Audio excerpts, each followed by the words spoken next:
From PNC Park in Pittsburgh, Pennsylvania, we're set for Chicago Cubs baseball on Comcast Sportsnet. The Cubs, after a 5-game winning streak, have now dropped their last 2 in a row, including a 6-2 Pirates win last night.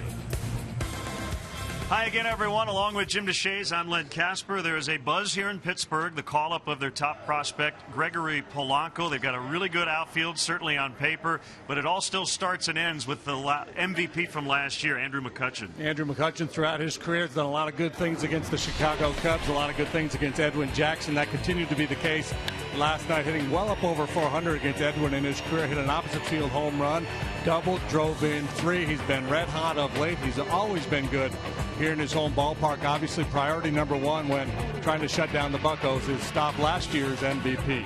So our lows never stop improving, and with the call-up of the 22-year-old Polanco, this may be the toolsiest outfield in baseball. Pirate fans are salivating about the future of this outfield of McCutchen, Marte, and now Gregory Polanco, just 22 years of age with tremendous upside. He was putting up very big numbers in the International League. And he replaces Neil Walker, who goes to the DL after an appendectomy last night. Now, the pitching matchup tonight, it is left-handers, Travis Wood and Francisco Liriano. An interesting matchup in that Wood has really struggled on the road this year with an ERA up over 8. He's been really good in his career against the Pirates, especially here at PNC, 4-1 with an ERA below 2.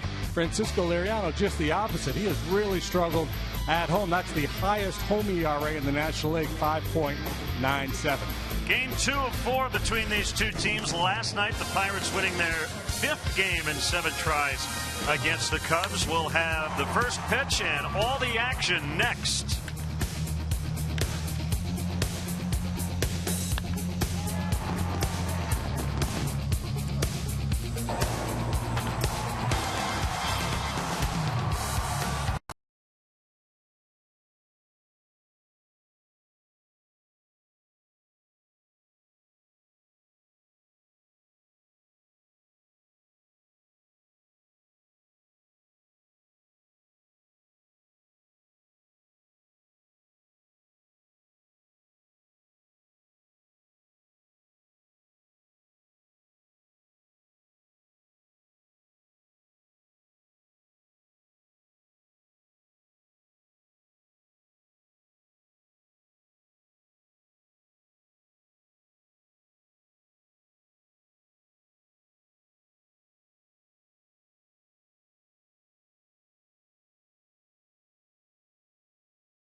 Find our fares online, only at southwest.com.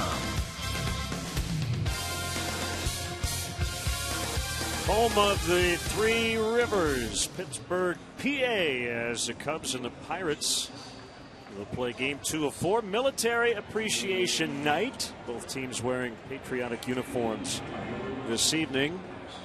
And it looks like, JD, there might be a nice walk-up crowd tonight with the debut of Gregory Polanco. Everybody wants that ticket stub in case Gregory Polanco turns out to be all that. And they certainly expect him to be a very good one. 22 years of age, signed with the Pirates back in 2009. So a slow, steady climb through their system. Of course, just a teenager when he signed, but really coming into his own the last couple of years. All the scouting surface, all the publications have him among the best hitting prospects in all of baseball.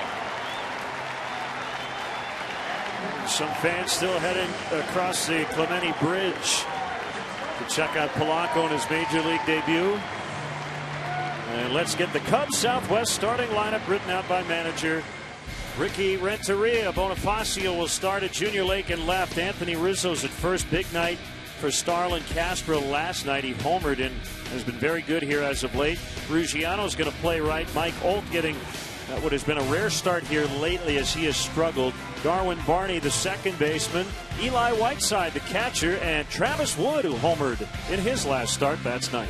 Pirate defense brought to you by Kia. We talked about the speed in the outfield. There it is, Marte McCutcheon, and now Polanco, left center. And right, Josh Harrison, he plays third, he plays second, he plays the corner outfield positions. He's in at third tonight. Clint Barmas gets a start at second. Jordy Mercer, the shortstop, and Gabby Sanchez at first base tonight. Veteran backstop Russell Martin behind the plate for our Lexus starting pitcher. It's 30-year-old left-hander Francisco Liriano. It's been a wacky year for him. Opening day starter against the Cubs, pitched 6 shutout innings in that game, but it's been a bumpy ride. 1-6 with a 4.54 earned run average for Liriano.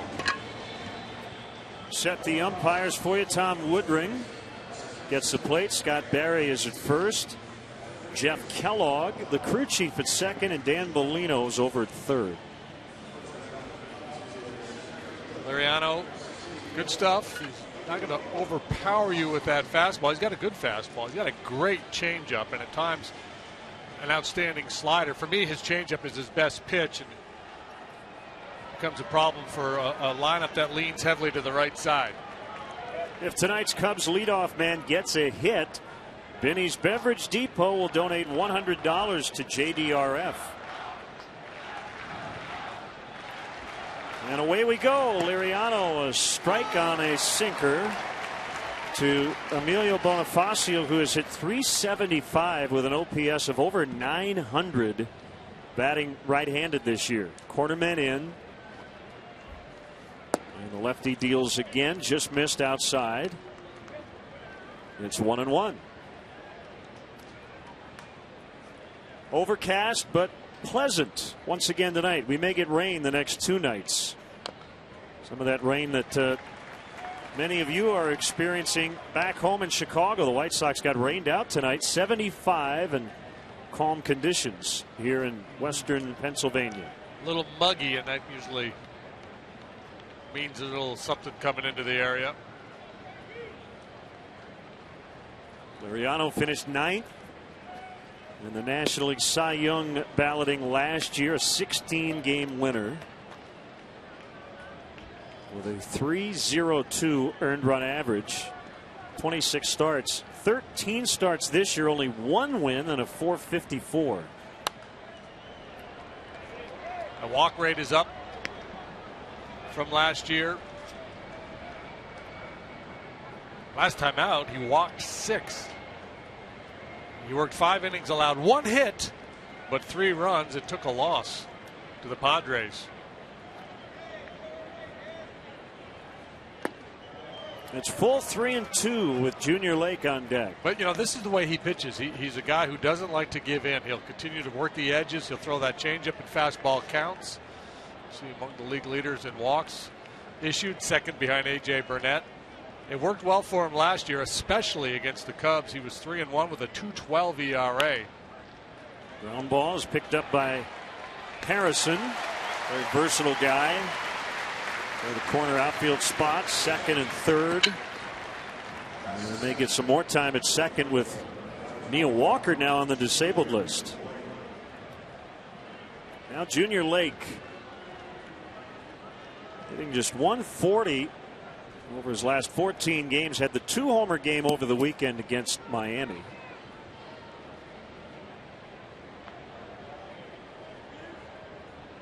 You hate to take away a hitter's aggressiveness, but I think that has to be one of the buzzwords in the Cub dugout tonight. Patience with Liriano.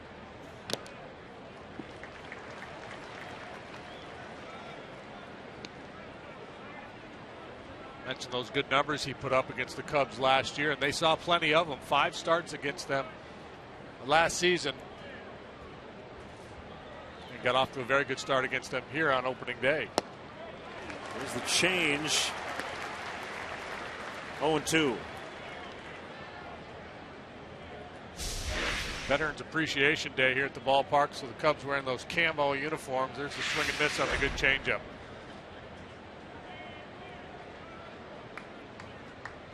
On the third base side of the rubber, he pushes off with that back foot. 1-2.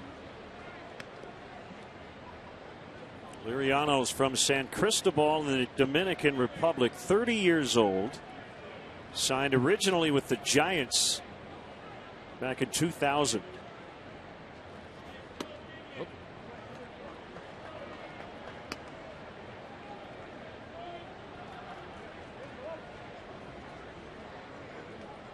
Broke in with the Twins in 2005, and in 2006 he got everybody's attention. 12-3 that year with a 2.16 ERA. A base hit swatted into center. First base runner. So Lake is aboard for Anthony Rizzo.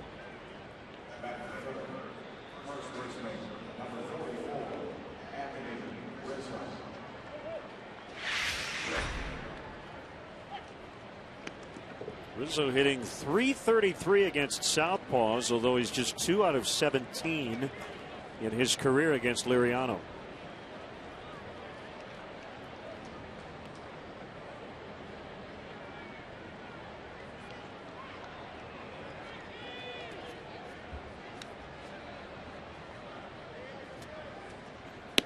Interesting infield alignment.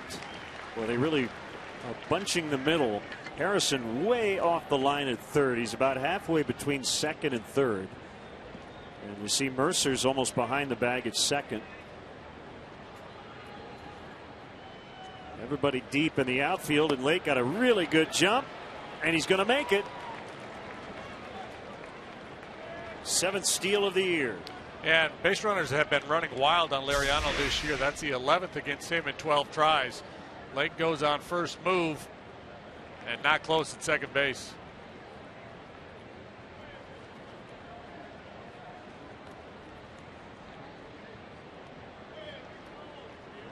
There was a pitch out that almost ended up being a strike. Maybe it wasn't a pitch out. Maybe Martin, as that ball's crushed deep to right, way back and gone.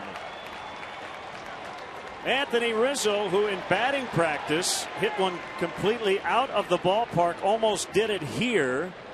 It still counts as a 2-run homer either way, and the Cubs are on the board early.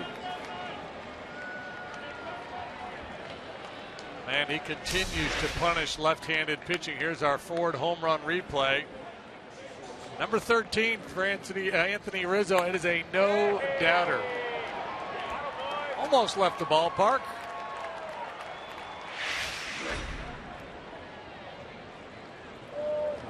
Okay, interesting maneuver there with John Baker in the dugout. So Rizzo stays hot.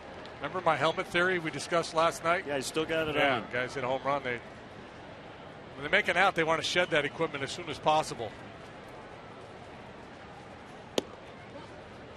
Castro homered last night. He's got 5 extra base hits over the last 3 games.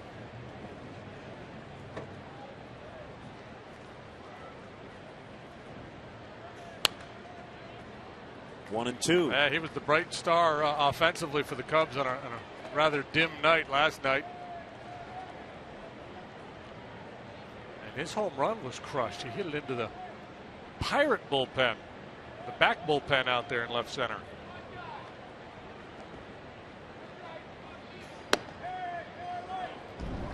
The plate inside. Let's go back to game 1. Yeah, that's, you talk about loading up. You see that big leg kick as he throws his weight forward through that fastball.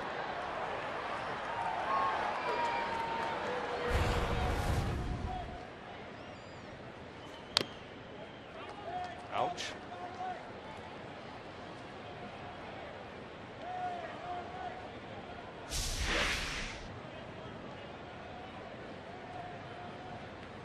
back foot.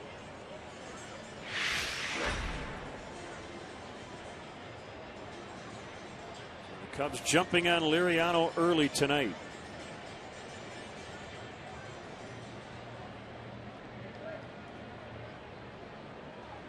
And that guy benefiting, Travis Wood.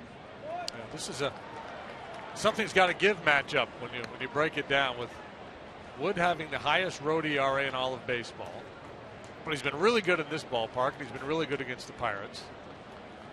Liriano's got the highest road ERA in the National League, but he's been really good against the Cubs. Swing and a miss, strike 3.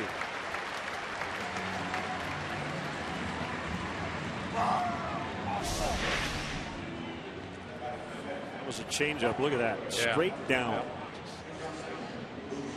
Throws it hard, and it just disappears on you.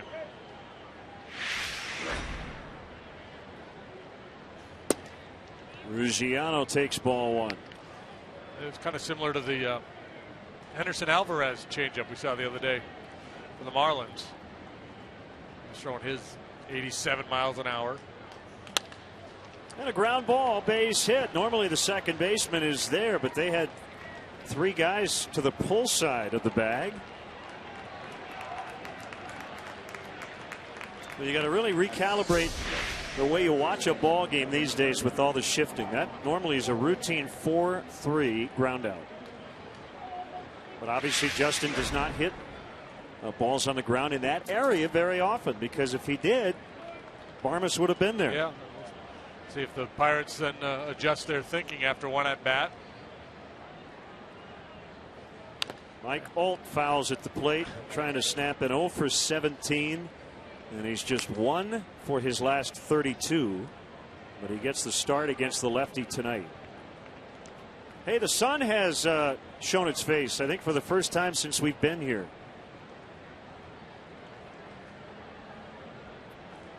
Based on the forecast, don't get used to it. Just as a side note, that Ruggiano base hit to right, Blanco got a round of applause for picking it up and throwing it back into the infield.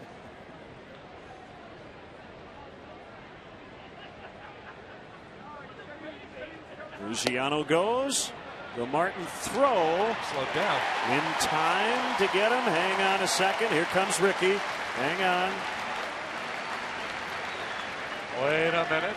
Cubs manager Rick Renteria. I'm the leader. Is going to walk out as Ruggiano wants to stay right where he is. I think he slowed down just a little bit. Yeah, he's out. Yep. So just trying to get his timing to make the slide. Guessing Ricky will not challenge, and he will not. So that will end the top of the first. Anthony Rizzo with a booming 2-run homer. Number 13 on the year, and the Cubs lead 2-0 with the Pirates coming up.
the 7th time this season their Southwest starting lineup.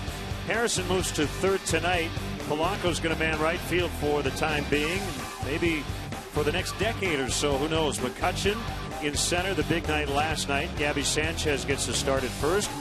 Russell Martin back in there after Chris Stewart started last night. Marte got off the schneid with a 3-hit performance in game 1. Mercer and Barmes make up a very good defensive tandem up the middle. Liriano, the pitcher, hitting 9th. Cubs defense brought to you by Kia. Lake Bonifacio Ruggiano cover the big outfield here. Holt, Castro, Barney, Rizzo.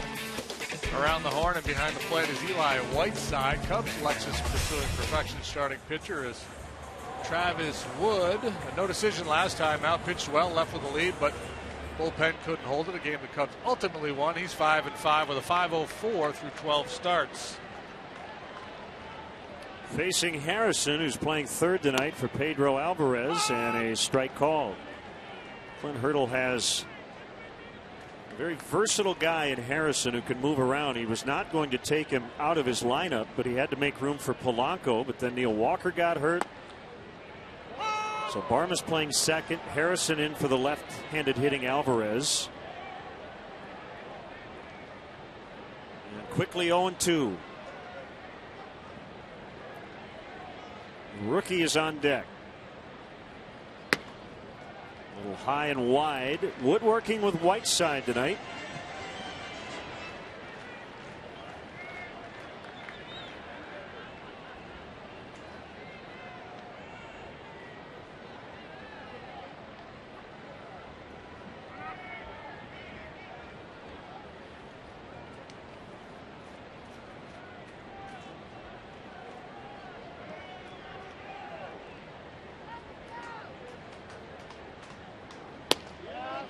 Good try.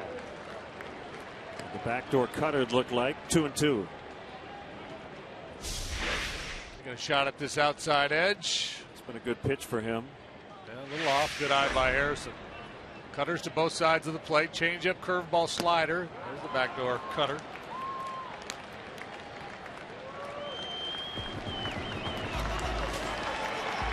Second, right fielder, number 25. Gregory Polanco.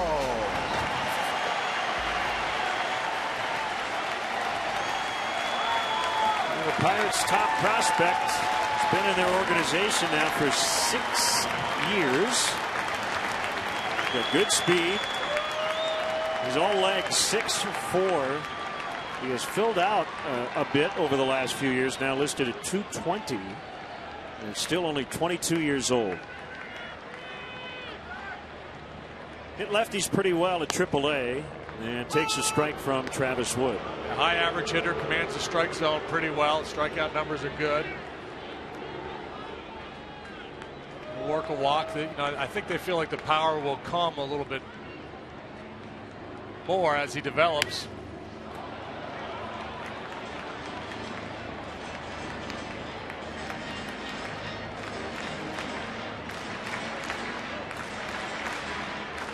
If you just joined us, it is Military Appreciation Night. That's why you see the patriotic camel touches on the uniforms as Polanco pops it up. And it will be Castro between the mound and second base to make the catch. And he gets an ovation anyway. Popping up the short.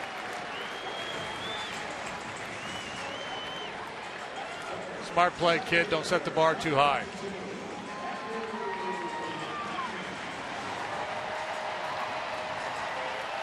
Watching some video of him earlier, his swing reminds me a little bit of Bryce Harper.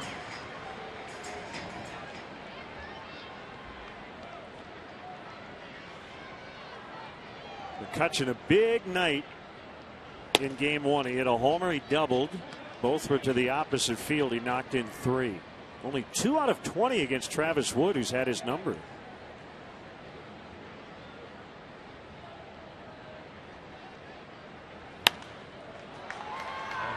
Looking to shoot the ball the other way last night. I think you have to keep the ball in on his hands or go soft away. Fastball is middle away. He's thriving on that pitch right now.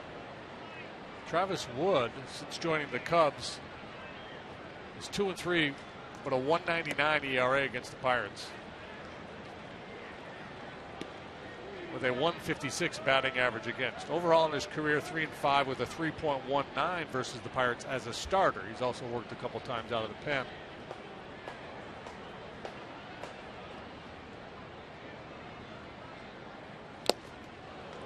Foul tipped into the glove. It's 2-2.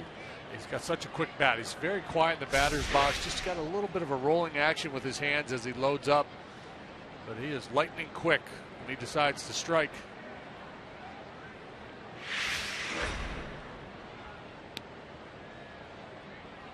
Gonna go away.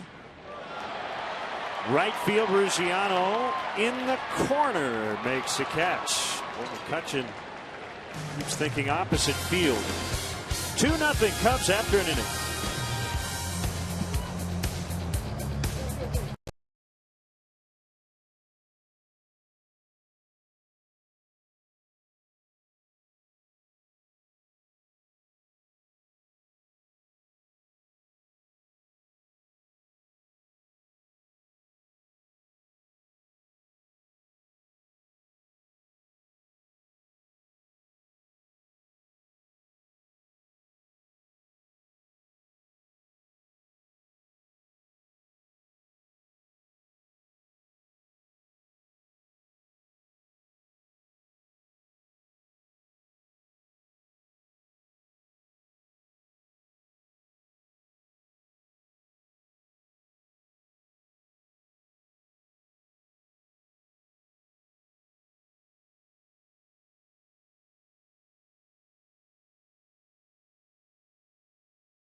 Action, your big league debut, you think everybody'd leave you alone, right?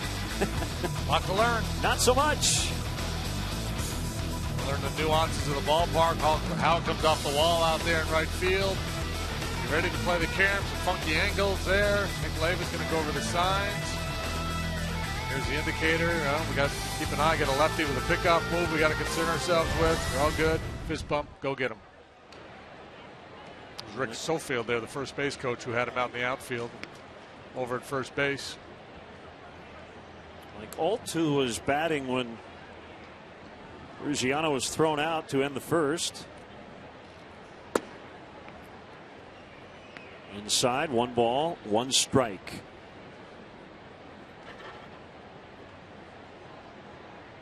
Mike says he feels good. The results haven't been there. And we were talking with his manager yesterday. He has told him, look, I don't care if you swing and miss. Don't worry about the result. I want a quality at bat. The process is paramount right now for Mike. Easier said than done for a young player, obviously. Yeah, just like telling the kid, hey, relax, don't press. It's almost impossible to do when you're any player, but especially a young player going through a funk like he is right now. Called strike 3.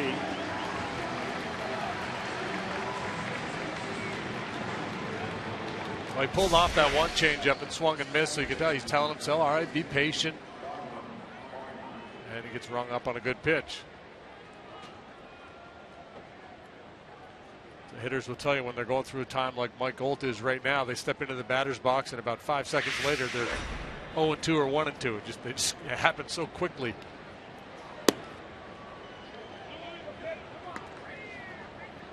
Darwin Barney. His 29th start of the year. 2 for 16 against Liriano. Comes back quickly and a strike called.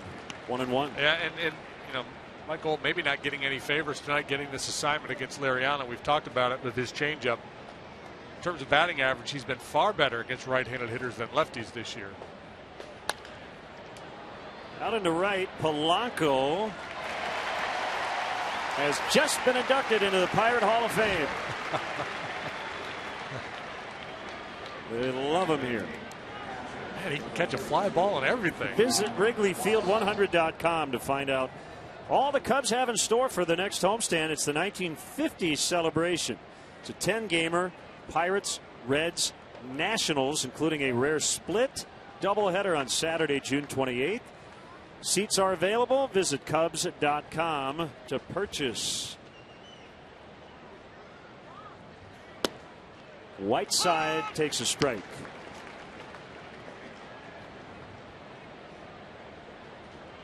Third start since being selected from AAA Iowa 1 week ago today, when Wellington Castillo went on the disabled list as he fouls out of play.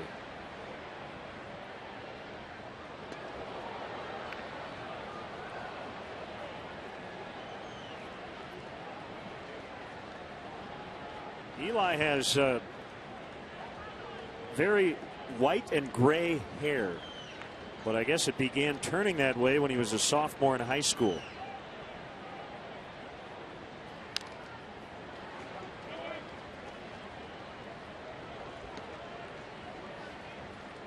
He's only 34. But he looks distinguished. He looks wise beyond his years. And that's what you want to be if you're a backup catcher. Man, this guy looks smart. He also looks out. Called strike three, a 1-2-3 for Liriano. Cubs leading 2-0 early.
Do it again. Game 3 of this 4-game set.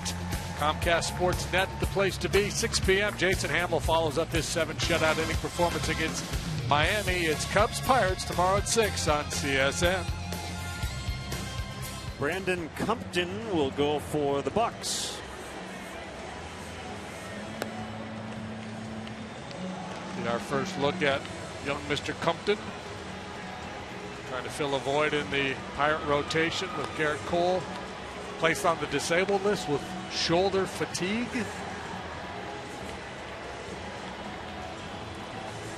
One final from earlier today, the Diamondbacks beat the Astros 4-1 in Phoenix for their 6th win in their last 8 tries. Bronson Arroyo got the victory. He always beats the Astros. He is 10-1 against them in his last 13 starts.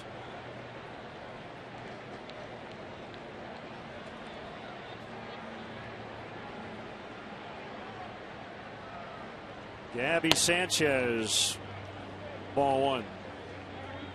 1 for 15 against Wood. As you see, has walked 4 times. He's in there for Ike Davis tonight. Strike called, 1-1. Davis hit a big home run to straightaway center field last night. So I got this platoon thing going at first base now with Gabby Sanchez. Earlier in the year it was Travis Ishikawa. Been an unsettled position the last couple seasons here.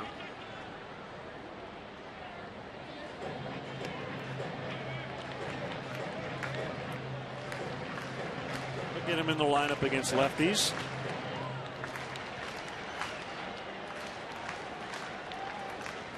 Travis Wood, an all-star last year, 27 years old, 5'11", 175, terrific athlete. Trying to get him on a curveball, and Sanchez got a piece.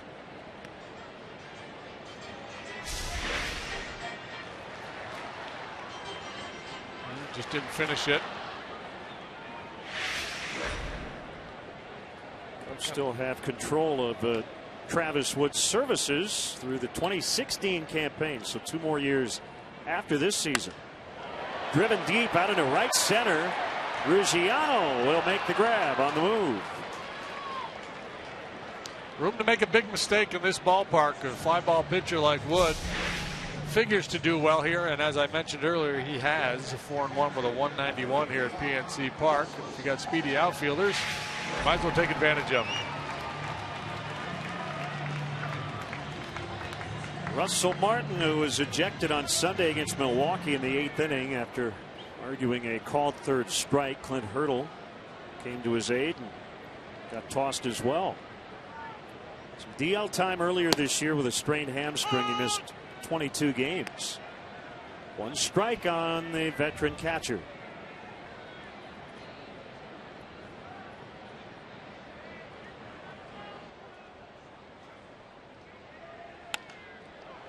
Feathered out into center for the Pirates' first hit.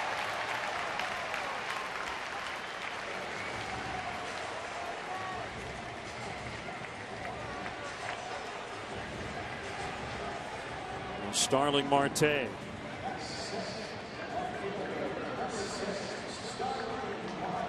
Snapped an 0 for 23 last night with a 3 for 4, 2 double, 2 RBI evening. Added a stolen base. And is now hitting .315 in his career against the Cubs.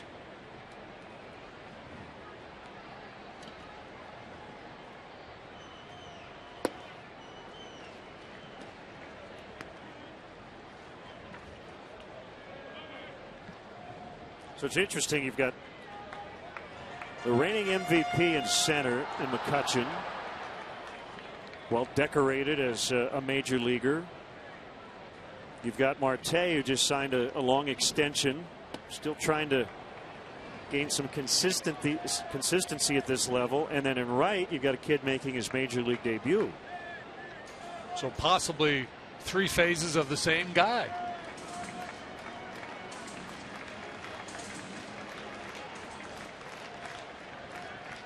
Probably not, but I mean, all very skilled. Obviously, McCutchen, a finished product. You know what you've got there. And again, I don't know if Marte ever becomes that good. And you know, Polanco with a great resume and a lot of tools.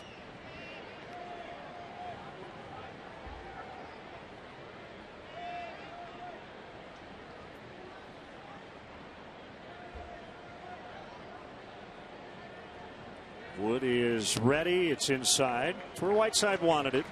I suspect that Twitter and the blogosphere and everybody back in Cub Nation probably a lot of, what about us? Right. Well, I think when you see Polanco get the ovation he got, makes you think about some of the Cubs prospects getting the same sort of reaction when they make their Wrigley Field debut. Yeah, it's just Cub fans right now, they're kind of like the kid who's, you know, their buddy gets a shiny new bike or something for a birthday present. What about me? Astros got George Springer. Pirates got Polanco. Cardinals got Taveras. In due time. Yep.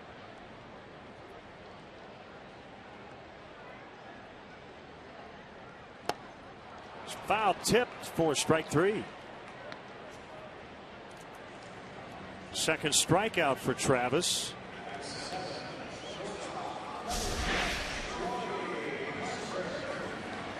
Again, it's that backdoor cutter. This time he gets on top of it, has just a little depth. Well placed. See that grid, that pitch tracks we show you. When he's on his game, you're going to see a lot of east and west. You know, cutters in on the hands of the right-handed hitters, and the backdoor cutter to the outside edge. It's a two-seamer running away.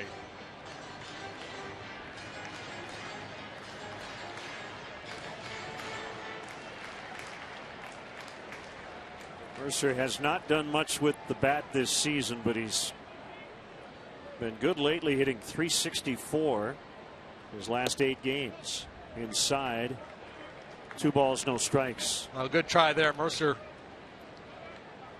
shot the ball the other way last night, lined out to second base, and he looked like he was kind of, you know, inclined to try to go that way, and it's awfully tough to do on that pitch right there.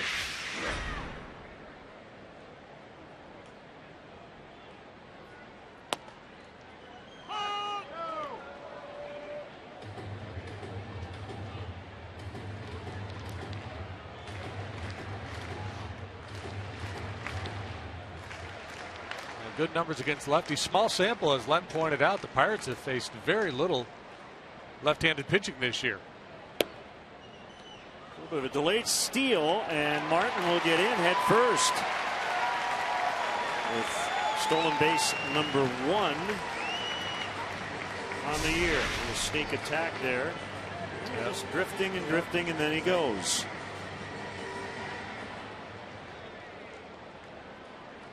He's had pretty good speed. That's his 90th career stolen base. Yeah, it used to be a pretty big part of his game. Not so much anymore. So now instead of the straight steal, he uses his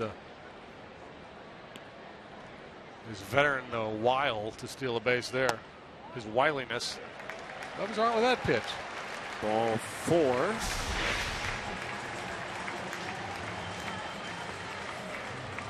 Ooh, man. I don't know if I've ever seen that. The catcher kind of impeded by the home plate umpire. Strange. Yeah. Can't call umpires interference, I guess, on that. I don't know. I guess not. Nobody argued. One of those things you never see, so nobody knows. Wait a minute here.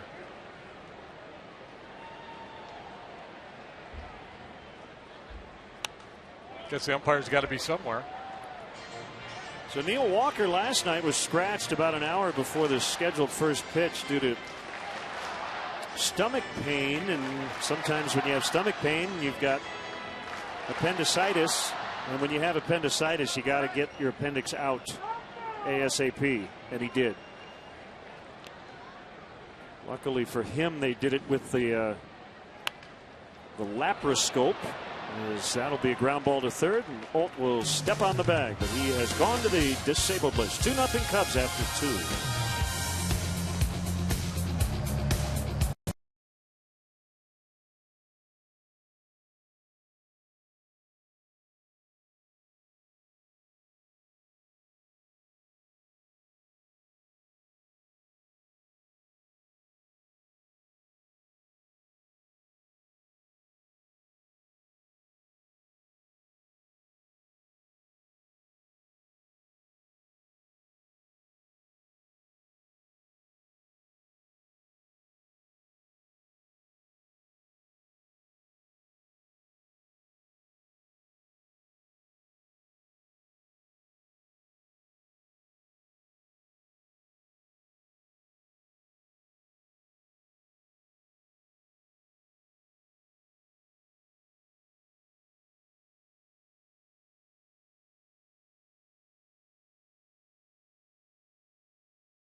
north side fan photo for a chance to have it shown later on in our broadcast, brought to you by AT&T.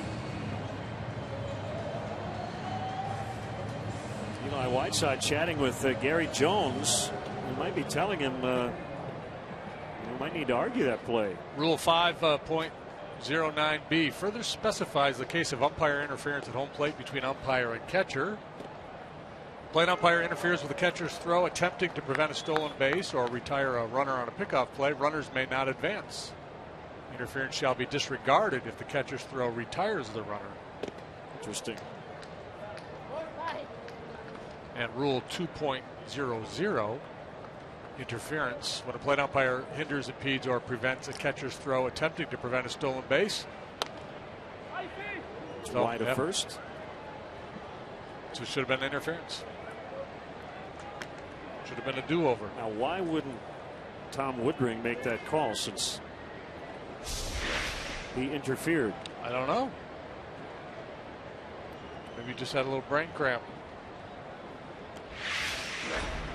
Maybe he was hoping nobody would notice.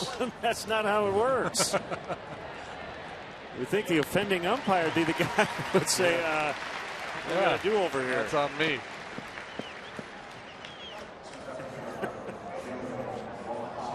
Players can get away with stuff, but umpires are not supposed to.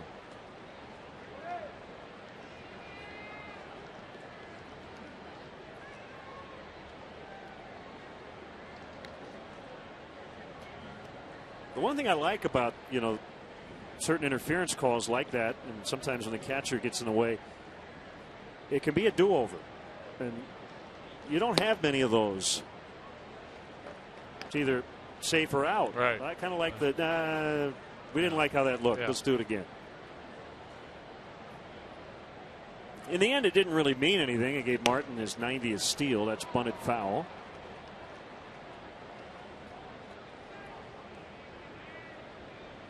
No, gave us a chance to look up the rule. It did. Yeah.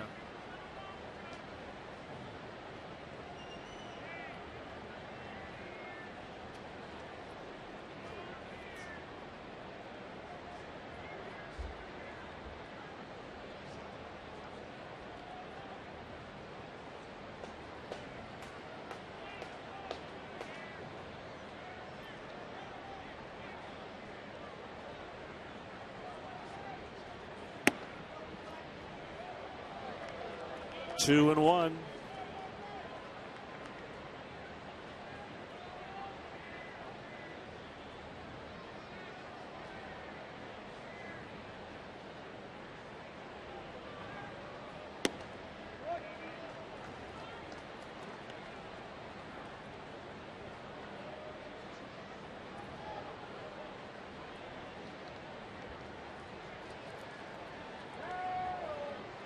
The 3-1 from Liriano is a strike. It's 3-2.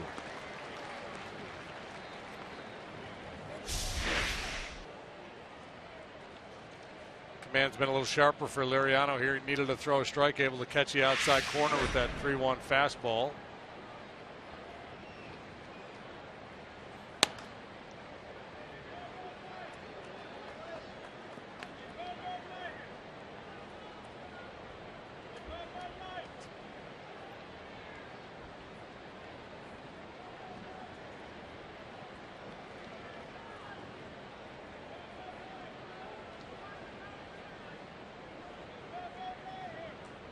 Cubs leading on an Anthony Rizzo first inning home run.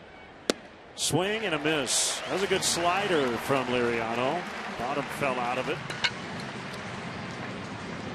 Cubs group outing is a perfect way to entertain clients, reward employees, or have a great day at the ballpark with family and friends. The Cubs offer special ticket packages for groups of 15 or more with exclusive benefit options, including parking and Wrigley Field tours. Call the group sales office and speak directly with a sales associate at 773-404-4242 or visit Cubs.com/groups. Hey, happy 18th birthday to Hannah Hellman. Recent Lakeview High School graduate, turning 18. Big week for Hannah.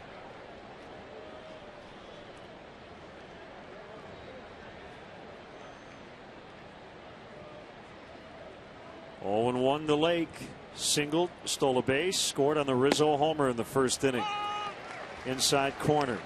Boy, if that's a strike, that makes it really tough.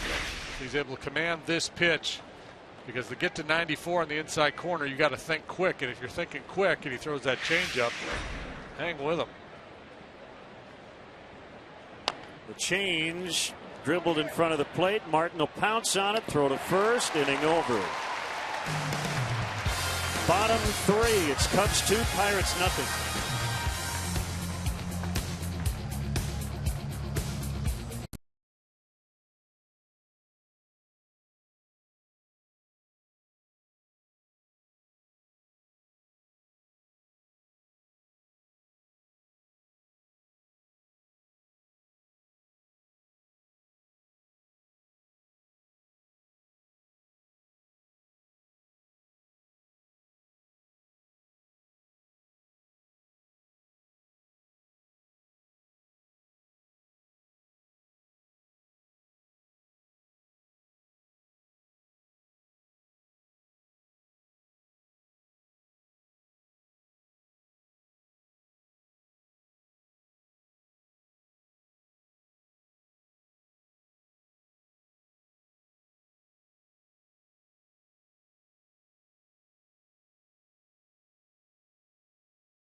Sale Tigers at White Sox 7 p.m.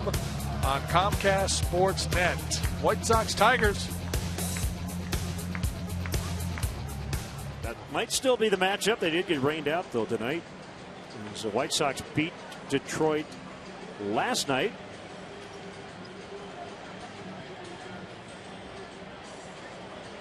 Two nothing here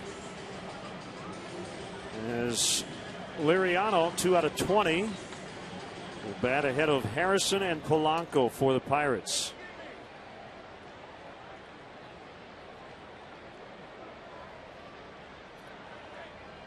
Wood into his motion, and Liriano bailed on strike one.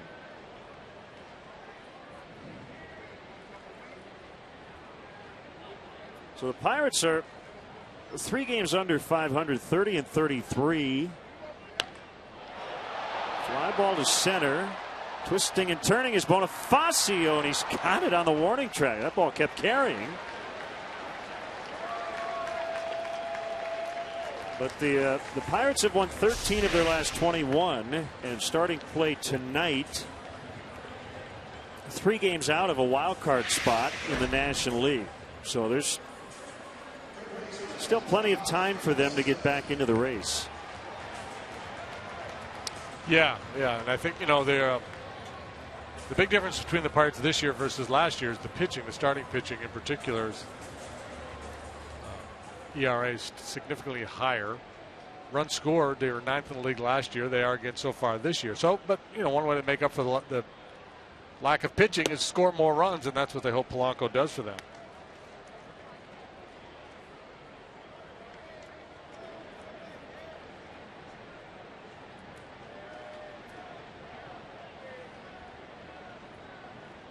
The 1-0 on the way to Harrison, a swing and a miss. We just had a shot of Clint Hurdle chomping on his gum. I threw out the question last night, how many pieces of gum does he chew? I got the answer today. Pulled to left as Lake will make the catch. He says he puts 13 pieces of double bubble or whatever they have in the visiting clubhouse when they're on the road in his mouth to start the game and chews that wad of gum the whole game. They get 13 cheeks like Dizzy Gillespie.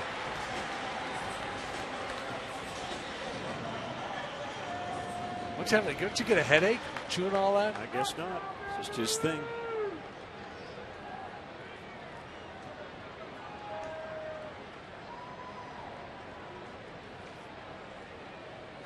Polanco popped to short in his first major league at bat. And he takes a strike. As long as he doesn't stick it under the desk when he's done with it.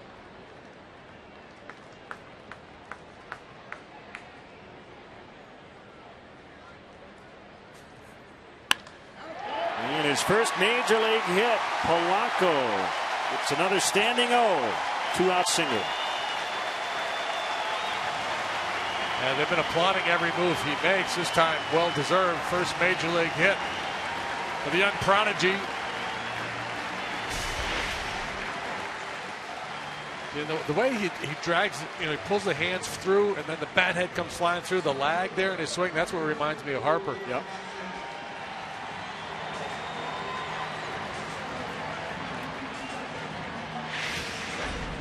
Kind of a flat swing path, and that's probably why he's been more of a high average type hitter as opposed to a guy who hits the ball out of the ballpark with any regularity. He can run too. Really good speed. He's got those long legs as Wood will throw over.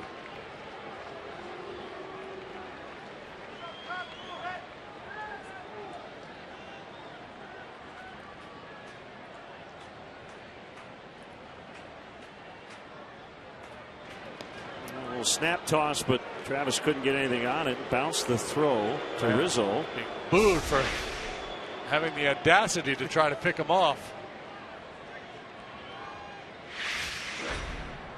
By and large, individual players do not sell tickets. In other words, it's rare to have somebody go, I'm going to the game next Wednesday to see this guy play. I think tonight is an exception. Here in Pittsburgh, the weather has turned out to be very nice and close to a sellout. And McCutchen cranks it to deep center, way back, and it's gone, and we're tied.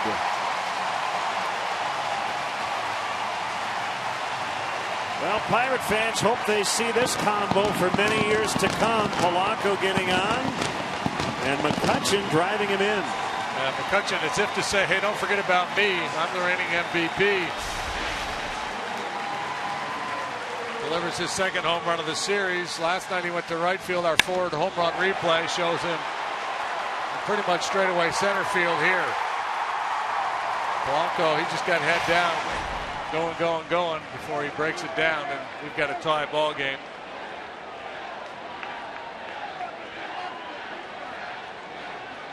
So 2-2 tie. And a strike on Sanchez. I agree. I don't think one player, like tonight, I think a lot of people came. They wanted to say that we were here for the first game. But if they start to win after he has joined the club and it creates some energy and some buzz, they'll be, that. Yeah, I agree. The Sosa McGuire home run chase. Bonds was hitting his home runs. I think when Randy Johnson was at his peak, Pedro Martinez, people would. Yeah, Steven Strasburg. Yes. That was must-see baseball both in D.C. and when he was pitching on the road. But in terms of walk-up, I think the weather probably is the #1 deciding factor in non-retractable roof ballparks. And obviously how your team's playing. But I was going to add, the one thing about our sport that's neat for a guy like Polanco making his debut is the fact that we can easily isolate his performance. In a lot of other team sports, you kind of blend into the mix when you make your professional debut. We can sit here and put a number on everything he's done tonight. 3-2 the count. That's the nature of the game, isn't it? When you think about it, aside from a starting pitcher and maybe the catcher, because he's involved in so much. A hitter, position player, you get 4 at bats. maybe 3 or 4 chances in the field over the course of a game. Close one, didn't get the call. Ball 4. Your vote decides tonight's player of the game. Vote now. You can log on to Cubs In-Game Live on CSNChicago.com. Brought to you by Comcast Business Class.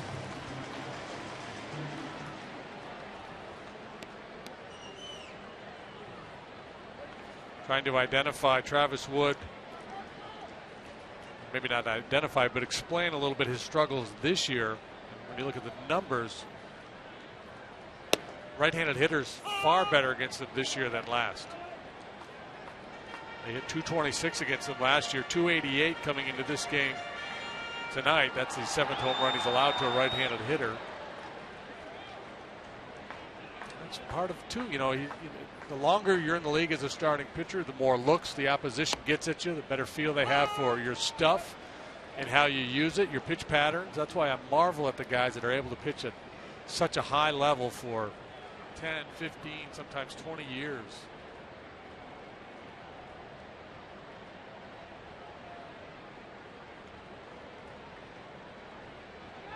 Sanchez runs, and he's going to be safe. Not a great pitch to throw on for Whiteside. He had to really reach out toward the outside.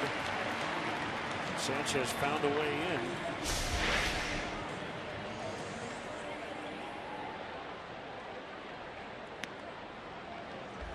When you have to reach for that pitch, as Whiteside did, and then kind of come back across your body to make the throw, it's just hard to be accurate because you're moving this way and then that as you get ready to deliver the ball to second base. Second of the year, 12th of Sanchez's career. And on the hands, popped up, foul ground. Mike Olt off of third to make the catch and to end the inning. Polanco's first hit, McCutchen with his second homer of the series, and we're tied at 2.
Join Comcast Sportsnet and The Drive at Buffalo Wild Wings in Mount Prospect for a baseball viewing party.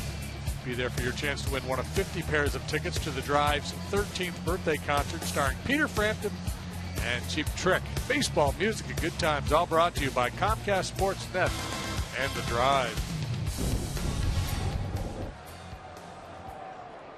Each team with 2 runs on 3 hits.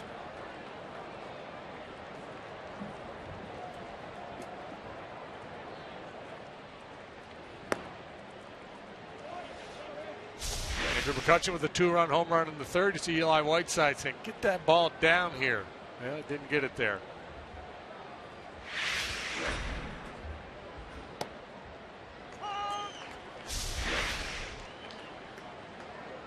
Eli and Woody having a conversation about the pitch. Travis may be thinking, I thought that was a pretty good pitch. And looked like Eli's with that arm angle saying, yeah, we need to drive it down.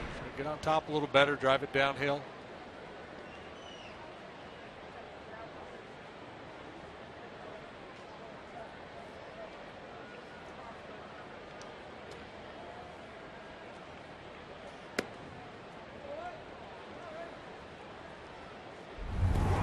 McCutchen's home run matching Rizzo's first inning blast. Well, that's a pretty swing. Something's going on with Liriano. As Clint Hurdle will head out with the well, he athletic really trainer. Fell off that pitch badly. A little tweak in the back, perhaps.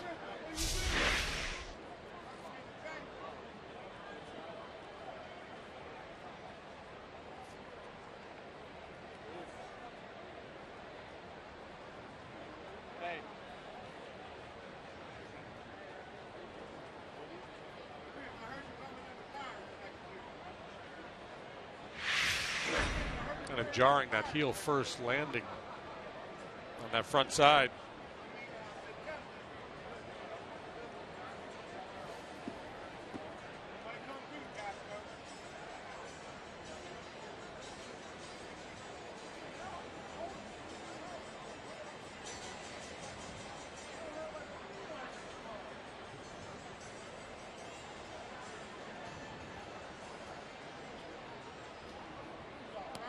Ooh, that doesn't look good.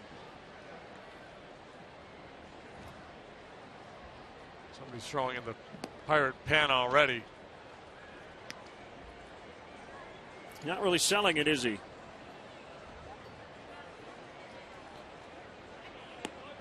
No, he looks like he's got no chance to continue on the way he's. You know, his body language as he makes that throw. He's done. Yeah.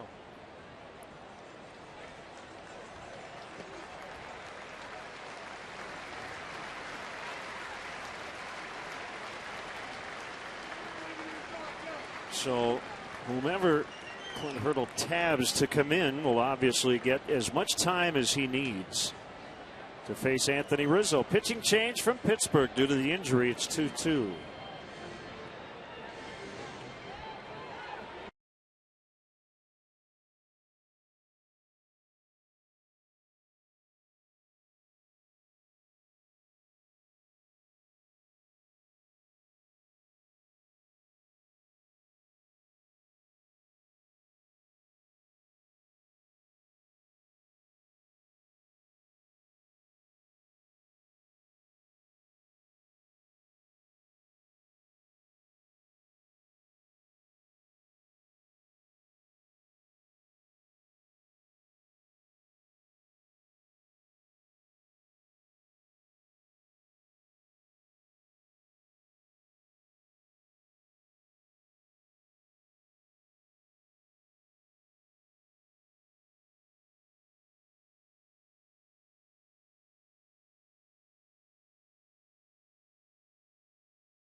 Chicago Cubs baseball summer camps offer children ages 5 to 13 of all abilities the ultimate major league experience. Join fellow teammates for a week of top-notch baseball instruction, exclusive access, and unforgettable moments.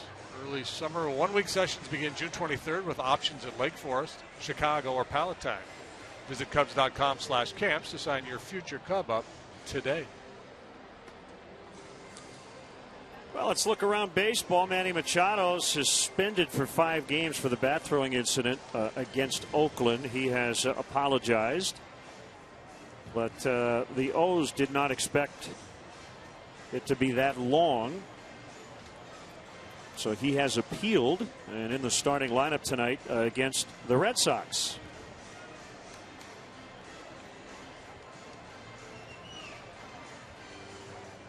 Yeah, well, it was an attempt at an apology.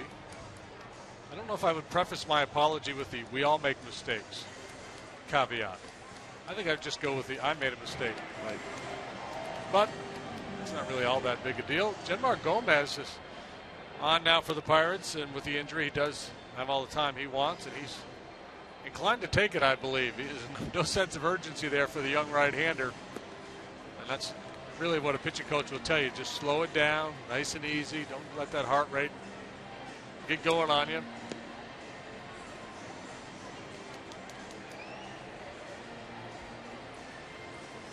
Well, we're 2-2 on a couple of impressive home runs. Anthony Rizzo off the lefty Liriano in the first inning. Almost hit it completely out of the stadium. The back of the seats and right, making it 2-0 Cubs.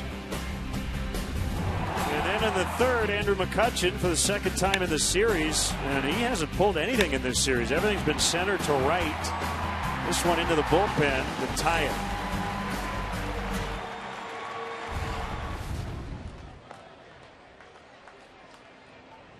Travis Snyder hitting ahead of McCutchen last night, who reached base twice, came home to score on McCutchen's home run and then on his double. And that, that's the key, boy. You get a guy in front of a guy like McCutchen on base, and it forces you to pitch a little bit differently. If McCutchen comes up there, you can kind of tiptoe around him. But if you do that when there's a guy already on base, now you're putting a couple men on base and setting the Pirates up for a big inning. So Snyder was a big key in the ball game last night. Polanco here in the last half getting on in front of McCutchen. Critical as well. Hey, the Chicago Sports Museum and Harry Caray's seventh inning stretch are now open at Water Tower Place. The museum combines high-tech interactive experiences with an impressive collection of game-used treasures. Come challenge yourself or your friends. So Garrett Cole on the DL. Obviously Liriano leaving tonight. I have no idea how serious the injury to his back or oblique or something in that core area will be.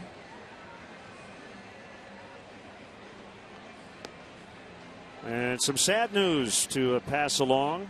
Former pitcher Bob Welch, who won the Cy Young Award in 1990 in the American League, the last pitcher to win 25 games in a season, has passed away in California at age 57. He had a heck of a career. 211 wins against 146 losses. 27-game winner for the A's in 1990, the last guy to win 25. People will remember him from the World Series against the Yankees as a 21-year-old rookie firing bullets past Reggie Jackson. 5 World Series teams that got there at least. Yeah, boy, that's tough. Very energetic guy. He was working for the A's as a minor league instructor or special assignment type guy. Had been the pitching coach for the Diamondbacks a while back. So Gomez takes over with a 2-1 count on Rizzo. And the right-hander. Liner's going to get over the head of Marte. That ball took off. I thought Marte was going to catch it, and Rizzo has a double. What a night. Marte got fooled by that ball, and understandably so. You don't see many left-handed hitters hit a ball that far on the line the other way, but Rizzo's stronger than most. See, Marte was running directly across the outfield and then realized, nope, that's not going to get it done.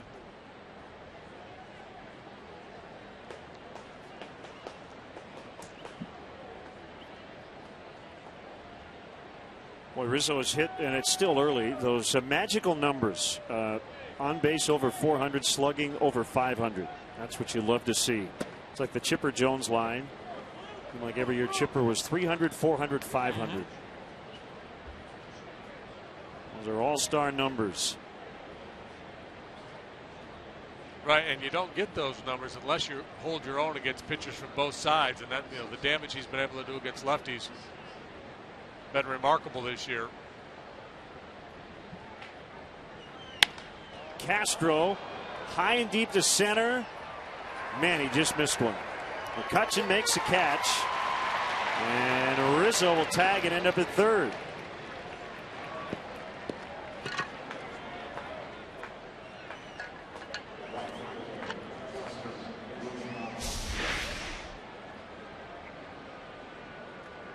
Good look at the play there as Rizzo gets to third base with just one out. Gomez not an overpowering guy, throws a lot of sliders, has a good changeup.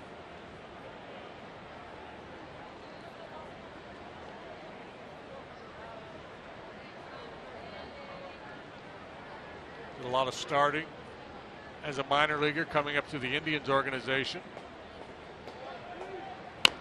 Infield in, and Ruggiano fouled that ball off himself. And we'll try to walk it off.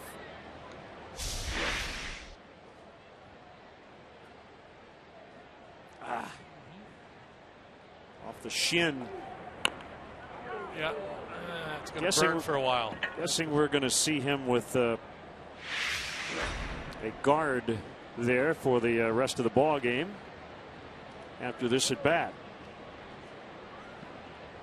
Rizzo told me recently, Anthony, that he did that once and just got right back in the box. He said because the pain grows in the minutes following. So he said just get the at bat going and deal with the pain later.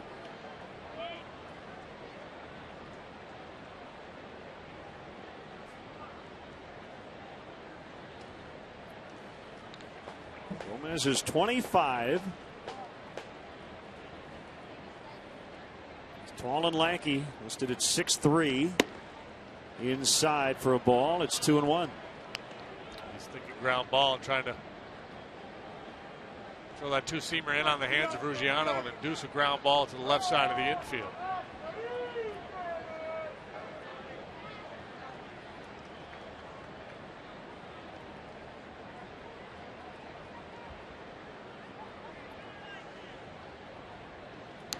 And he hit him.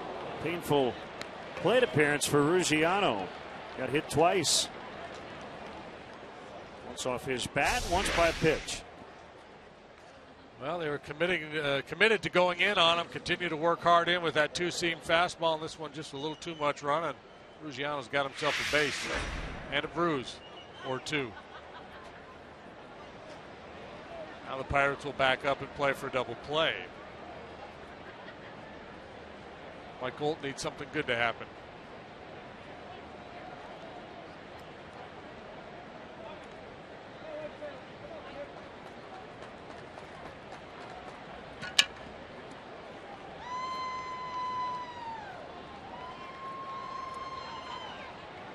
First and third, and the pitch to Alt is outside, ball one.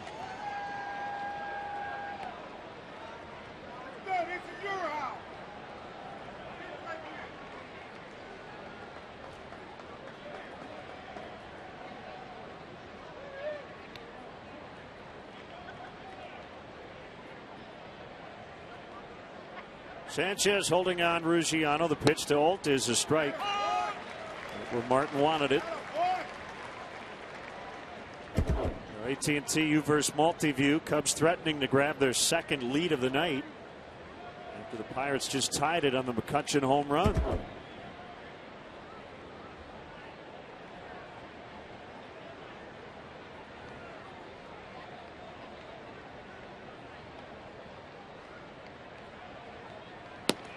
Strike two.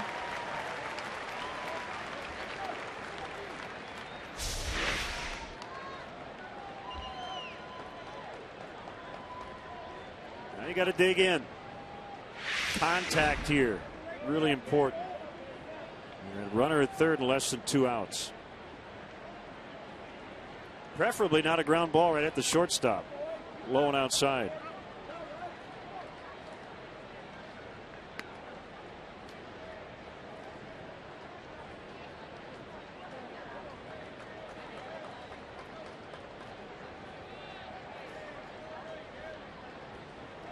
Conversely, Gomez is trying to get Alt to either swing and miss or hit the ball on the ground.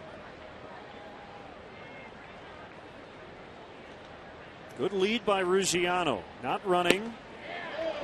Just off the plate. 3-2. Mike got caught looking at a changeup last time up, and he's taking a lot of pitches here. This one just off that outside corner. That's the way he's taking pitches. He does not look comfortable.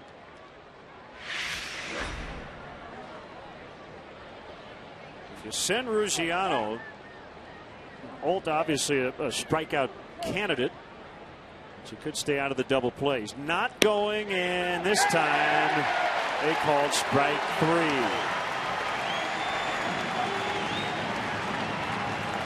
And since he's swinging and missing so much lately, I think he's trying to show a little more discipline, but he's taking some pitches where he could do something with it. And this ball's on the outside corner, but it's up, and you're in a situation where you're trying to hit the ball in the air anyway. And that's a pitch a lot of guys look for in that situation. He's just trying to stay through the middle of the diamond, get the ball airborne.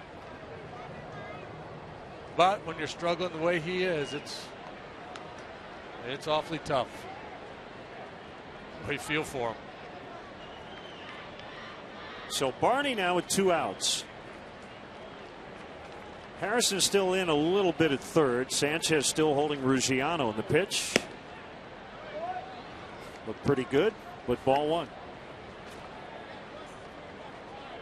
As Fred Brocklander used to say, too high. Timeout, Fred. You got it.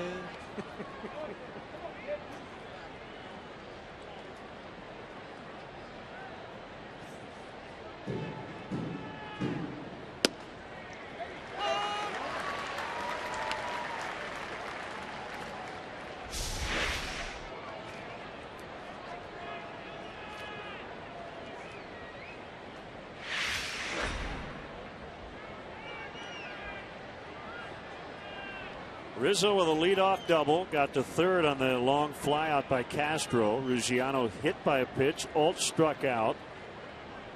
And the 1-1's on the way to Barney. It's outside. Gomez has missed twice in this at bat, not by much. Pretty good glove side command of that fastball. Dotting that outside corner with regularity.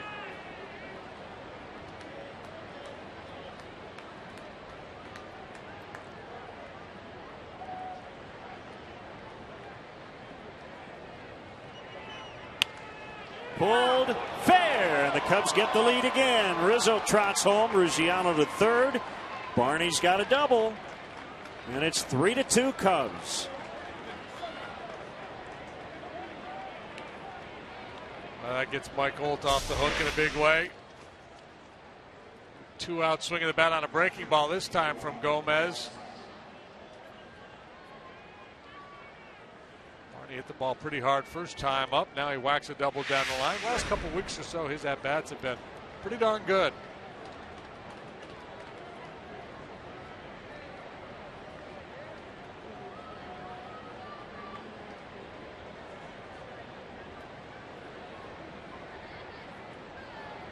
Whiteside can get his first hit as a Cub. He can knock in 2 more.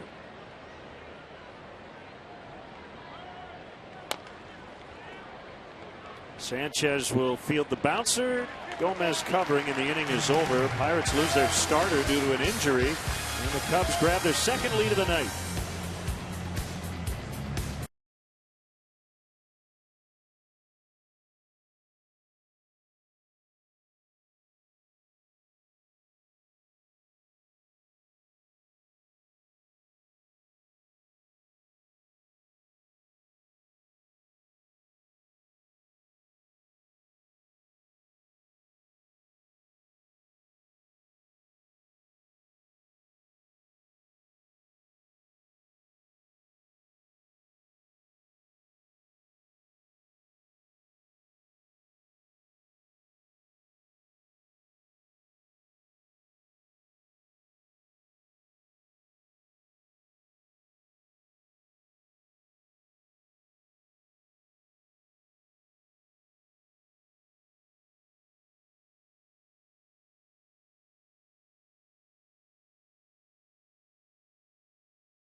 1,000 fans will receive an Ernie Banks bobblehead presented by Giordano's. This is number 5 of 10 special Wrigley Field Friday bobblehead giveaways. Tickets on every level are available, so visit Cubs.com today.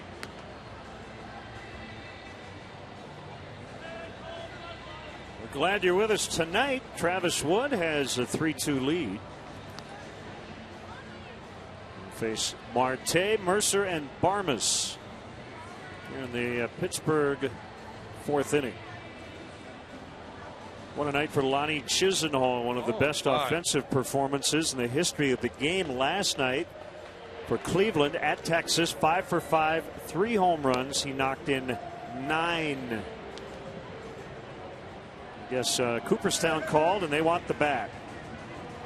First time player's gone 5 for 5 with 3 homers and 9 RBI since the RBI became a stat in 1920. Is he going to give up the bat? Said he was honored to have the Hall of Fame call. He thought there was still plenty of hits left in the bat. I think he is going to give it to them.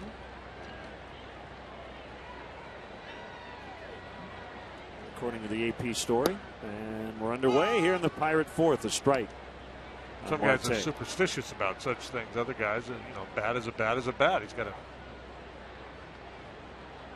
whole bundle of them sitting there in the clubhouse.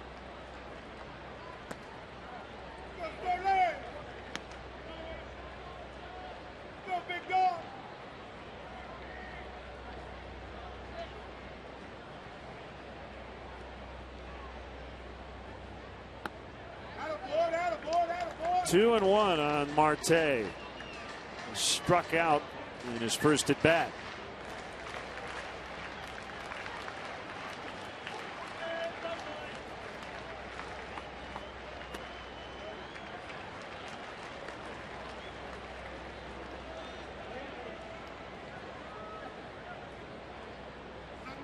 I find the whole idea of chatter very interesting during a ball game, and you can hear some of it on our field microphone here at PNC. The 3-1 whip past Alton in the left, and Marte thinking 2, and he's going to get in. That's a double. And speed that serves him so well, covering the big outfield here, obviously pays off on the bases as well. It's not like Lake didn't get after this ball in a hurry. Marte thinking double all the way. Boy, you don't see many doubles pulled through the hole between third and short, but with so much pasture to cover out there, Lake was punching towards the gap a little bit, had a bit of a run to go. So to bring up Mercer. Yeah, there's just so much downtime in a game. You get shots of managers saying, "Come on, let's go, Travis. Come on, Woody. Yeah, let's go, Wood. Here we go." No. You don't have chatter on the field like you do in like the youth leagues. Hey, better, hey, better, that kind of stuff. But I guess my point is, I don't think it's really helpful to the player to hear that, because this is not really a motivational sport where you need to get fired up for an at bat or for a pitch, but it's just kind of the way it is. Yeah, and it feels better in the dugout. There's a little energy in the dugout. People are up and engaged in the game.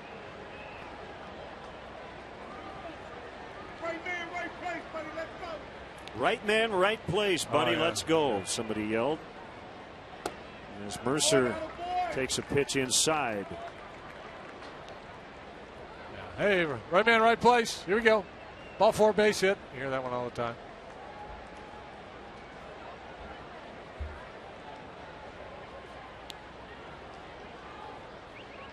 Might see a pinch hitter here at some point for the pitcher Gomez, as Wood flags it down, throw to second. He's going to be out. What a play by Travis Wood to get Marte.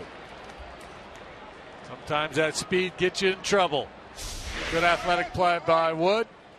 Marte drifting a little too far from shore. That's a play you see misplayed quite frequently. You see Travis not really able to set his feet there, but still able to make an accurate throw. Kind of play if you're Ricky Renteria sitting in the dugout, you're kind of crossing your fingers, holding your breath, hoping the ball doesn't end up in center field. Could change the Pirates' strategy here, because now Gomez, a pitcher, is on deck. take a runner out of scoring position. Mercer's at first after the fielder's choice. And Barmes takes ball one. Just in case, Casey Sadler is up in the home bullpen.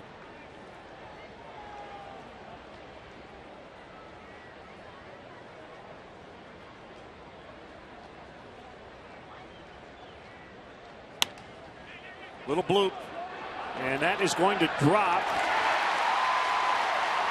And they have him at first and second, and Gomez will be called back for Jose Tabata, it appears.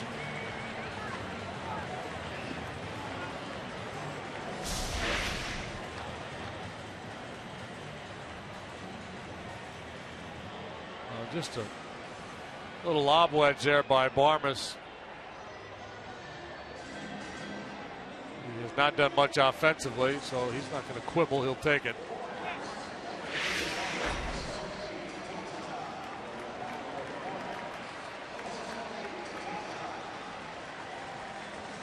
So an early pinch hit at bat for Tabata. He's been hot.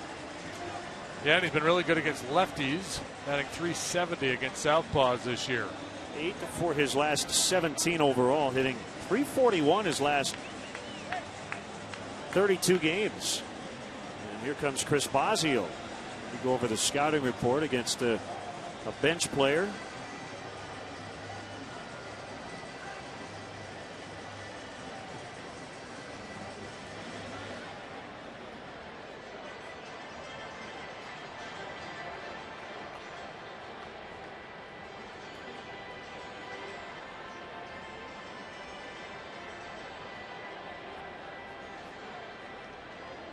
Yeah, the game has gotten so specific now with all the advanced stats, the video, the scouting reports are so precise now.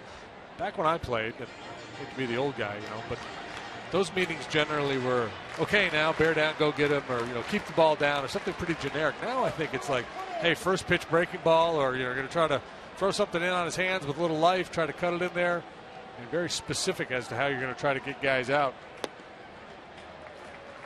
1-0.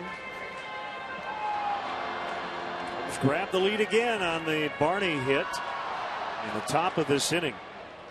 Pirates threatening first and second with one away. Kick, the pitch, swing and a miss.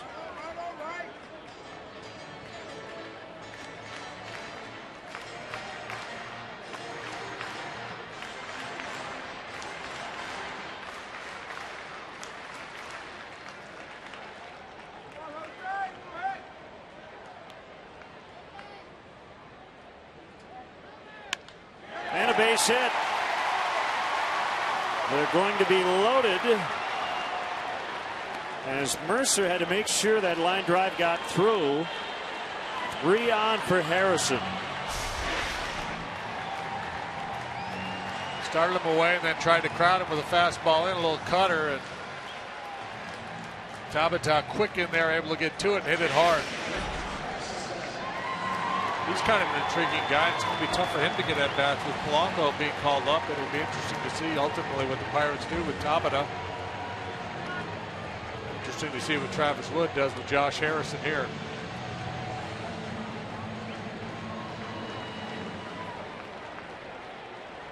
Only the 4th, but a pretty big at bat.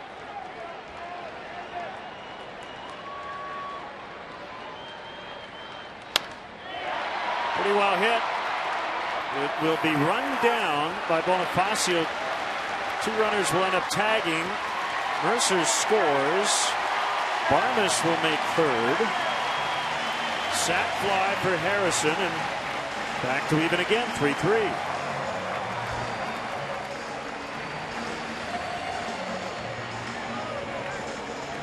A lively crowd here tonight. Having some fun at the ballpark. If Travis Wood can get out of this, allow it just to 1. That'll be all right.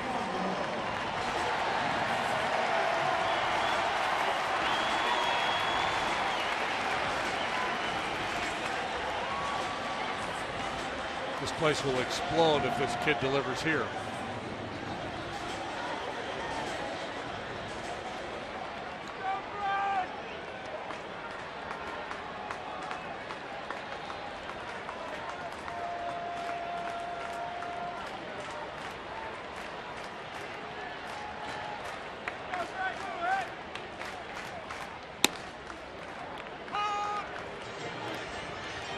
would think it would be very difficult for Polanco to be patient in this at bat.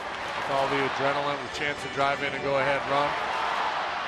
Strike one there on the edge. Goes back to the chatter part of it. Yep. It's just more about being calm, right? Not letting the moment get to you. If I were Travis, I would expand a little bit here. See if I can get the rookie to chase.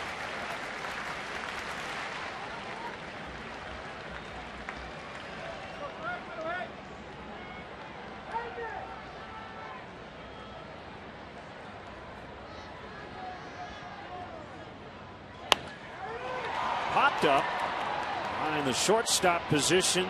Castro will end the inning. After 4, we're tied at 3.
Your photo to hashtag Northside Fan Photo for a chance to have it shown in our broadcast, brought to you by AT&T.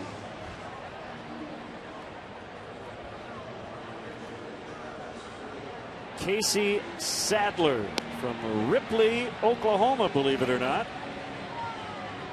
I believe it. 23 years old. Will take over.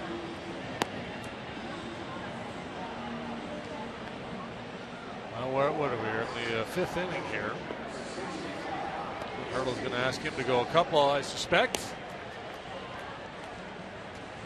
6-1 down at AAA in 8 starts with a 2.66 ERA. Western Oklahoma State College.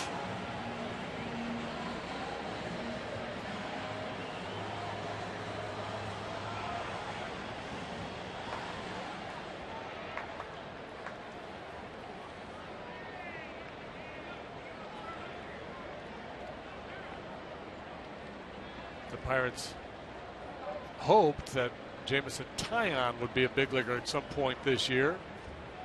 Their top pitching prospect, but he had Tommy John surgery.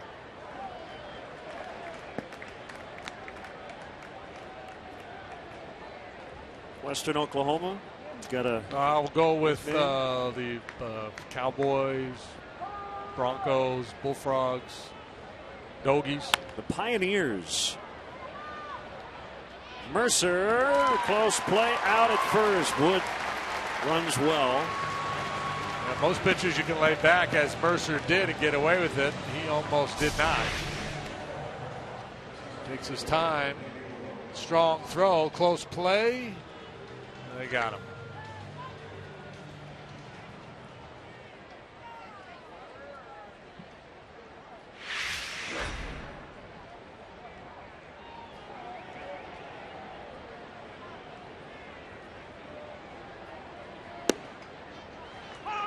The switch batting, Emilio Bonifacio hitting lefty against the righty Sadler.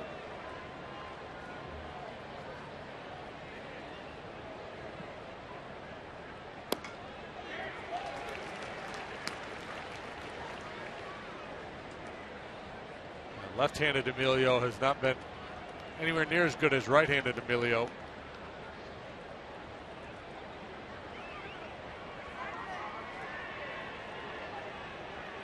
Start of the year, he was really good, regardless of what side he was swinging it from.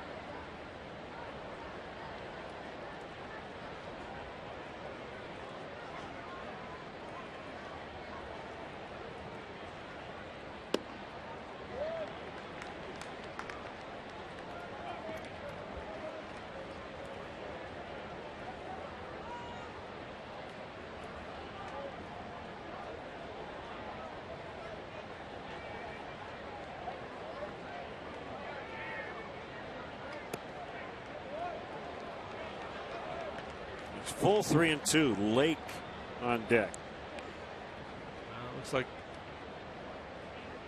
he likes to throw that two-seam fastball down and away. If I was Bonifacio, that's where I would be focusing my attention.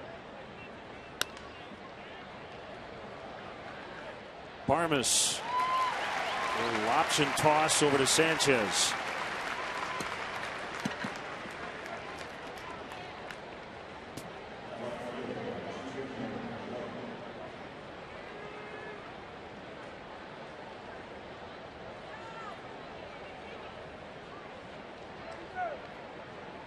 Twins leading the Blue Jays in Toronto 4-0.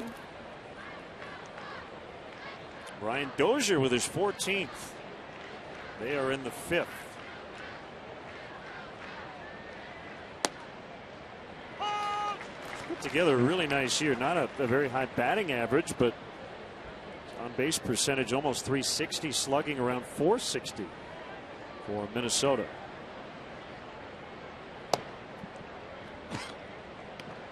Cardinals leading at Tampa Bay 1-0 in the 6th inning. Tampa cannot score. They've lost 13 out of 14. 17 games under 500 for the first time since the end of 07 when they were the Devil Rays.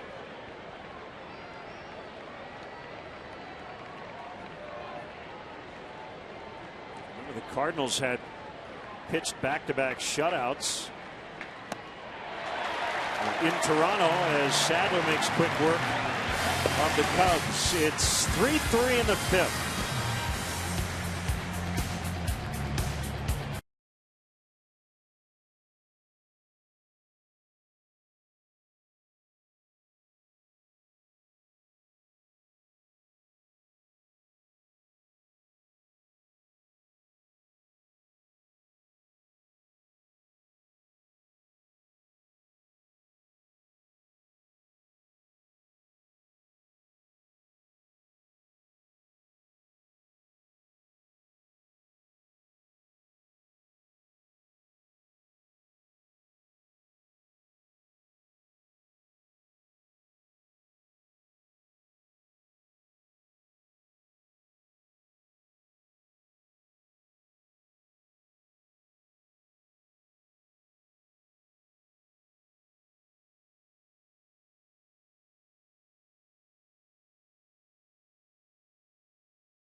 Place is buzzing tonight. My goodness.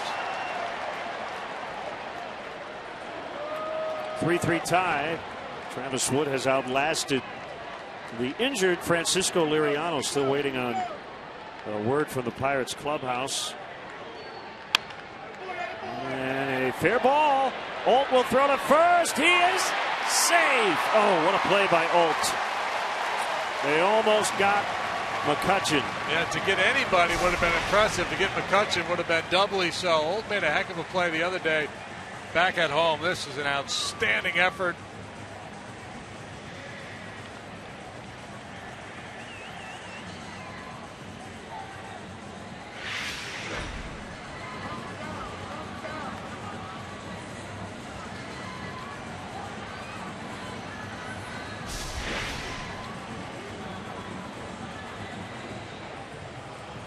Very close. Certainly not a play you would challenge.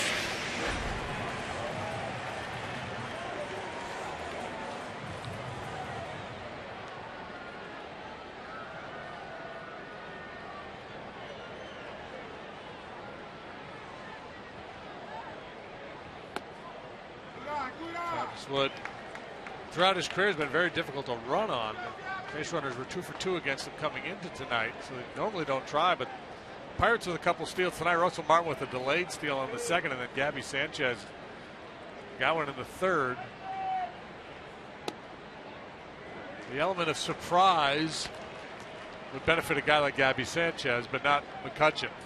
Wood is really hastening his delivery home here with McCutchen on first base.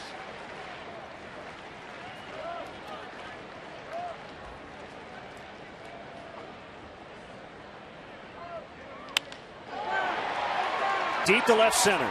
Lake on the move makes the catch to get Sanchez.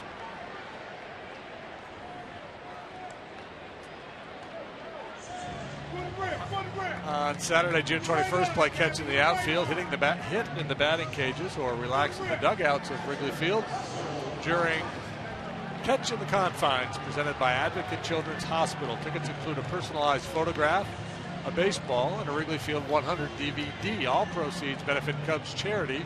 For more information or to purchase tickets, visit cubscharities.org. Hard G. Martin with a single, a steal, and a foul out. The pitch in there for a strike.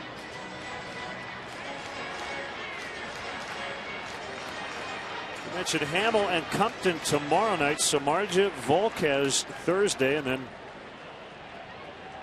we'll head off to Philly for the weekend. Phillies have been in a pretty bad way here as of late. They're in last in the National League East. They have the same record as the Cubs, 25-36 going into play today. They won 2 of their last 10, 12-19 in their home ballpark.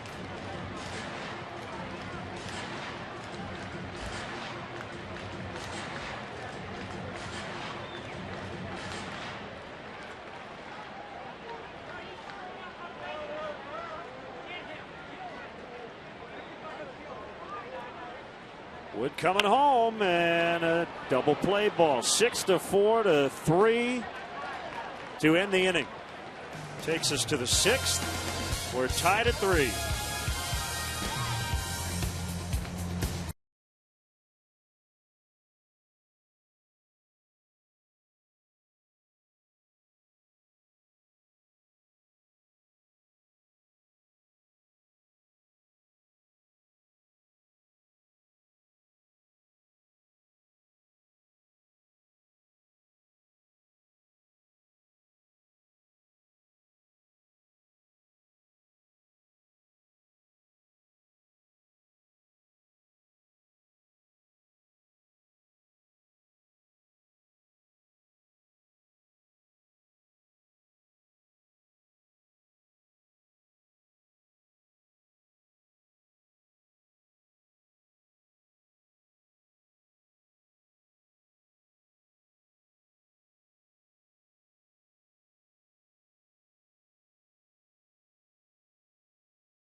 A Cubs t-shirt presented by Cooper Tires.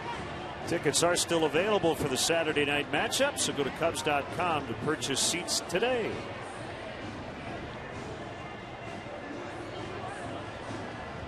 Got our first look at Casey Sadler last inning, and he was impressive. Fastball at 94 with pretty good sink. But he's got a tough challenge coming up here. Anthony Rizzo has been locked in here tonight. Big home run and a rocket double to left. Left side discomfort, the reason for Liriano's early exit.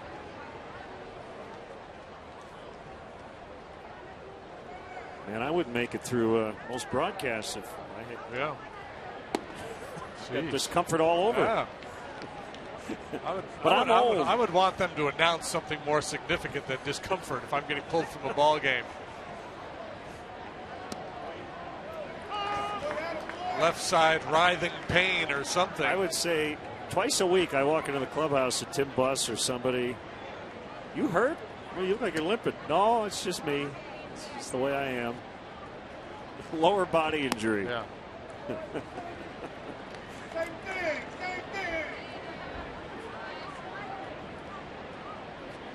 It's been going lately for Rizzo. He's already in scoring position, standing in the batter's box. 3-1. Becomes cyclical. A guy gets hot, he gets locked in the way he is. Pitchers get a little gun shy, and then they put him in a hitter's count. So I say it often, if you're going to nibble, you might as well commit to it. You wouldn't want to throw him a cookie right here. Got away with it. He did. Challenge fastball. Rizzo was a little late on it.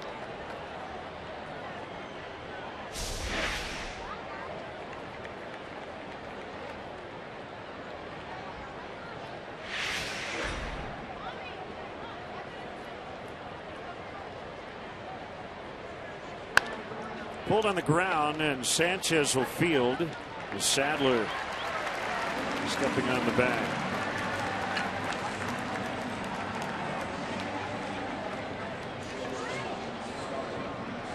See what Bo Porter did last night? Did he use Tony's? Was it Tony Sipp? Tony Sipp, left-handed reliever. The outfield. Put him in. Brought him in to get a left-handed hitter out. And then Paul Goldschmidt was scheduled to hit. But the lefty Montero was on deck, so he put Sipp in right field, brought in his righty Williams to pitch to Goldschmidt, and then brought Sipp back in from the outfield. And Sipp played center field at Clemson as well as pitch. Very good athlete. Lou Piniella did that with Sean Marshall a few years back, and not that you'd necessarily do it against the Cubs with the way Rizzo's swinging against lefties, but with Castro normally between lefties.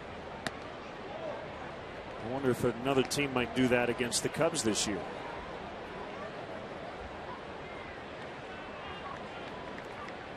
Yeah, I don't know if the lefty that followed Castro would be dangerous enough to warrant that kind of a move. Right. Chuck Tanner did it famously with Kent Tekulve out at Candlestick Park of all places, and they hit the ball out there to him. Phil Garner tells a great story. Teak, running in like a baby giraffe, flopping this way and that, and he caught the ball. 3-1 on Starlin.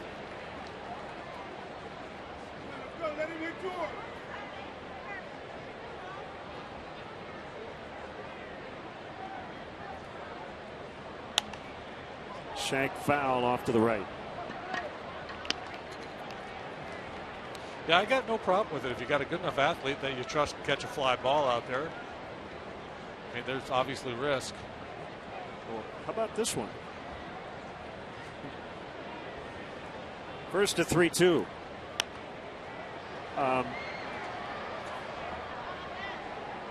Would you consider doing it with a starting pitcher like Travis Wood? Why does it have to be a reliever? So you put. You're in the sixth inning, and he's got 90 pitches, and he's got a right-handed hitter. It was a tough matchup. Why couldn't you? Or the seventh inning? Yeah. Because when you say good enough athlete, that's a guy I think about. A one-out walk. Now we're thinking out of the box. Yeah, I like the way you're thinking here.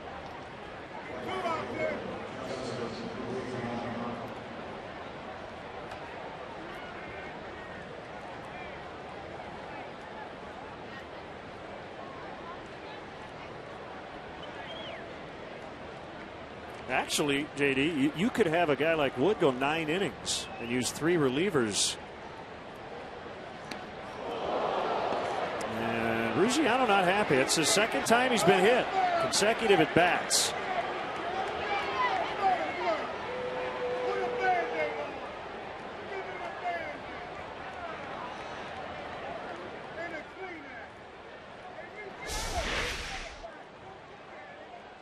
Boy, it's been a tough night for him. Whacked that ball off his leg. He's wearing the guard, as you mentioned. He likely would after that foul off his front leg. And then he got hit by a pitch last time and gets dotted again here.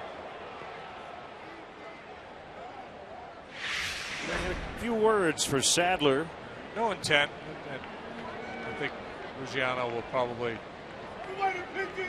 settle down and figure that out. It's just the emotion. You get drilled by a fastball, you tend to react a little irrationally sometimes.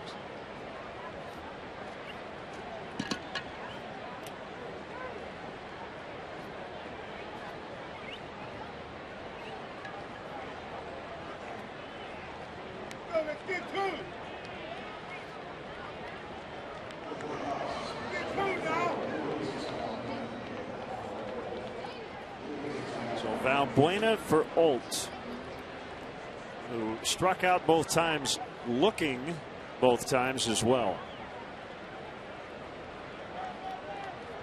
Yeah, this is a little early for this move.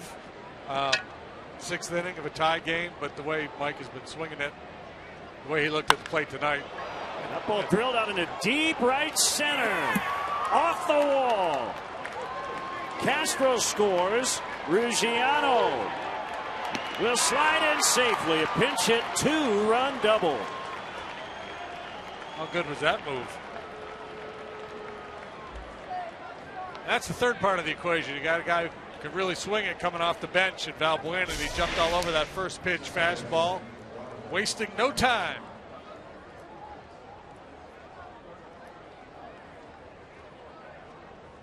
So 1 out, 2-run double, and the Cubs back out in front. Walk, hit batter, and a double.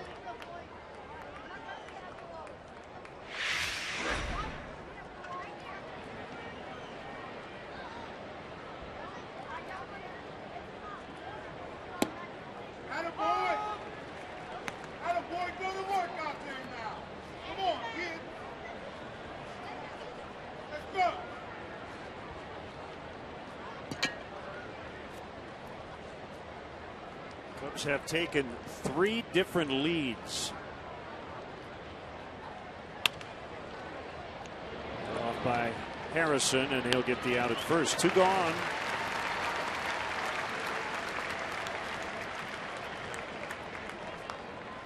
I wasn't there for it, but there was a story when I was coming up through the Yankee organization.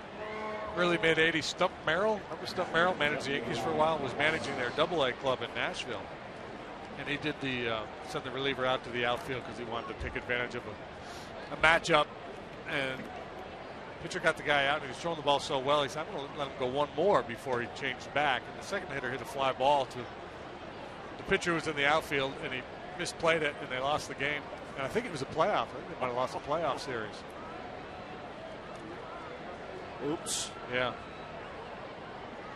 And I think Stump ended up managing an A-ball the next year. Not saying it's because of that. Who knows, right? In the Yankee organization back in the day with George running the ship. Right.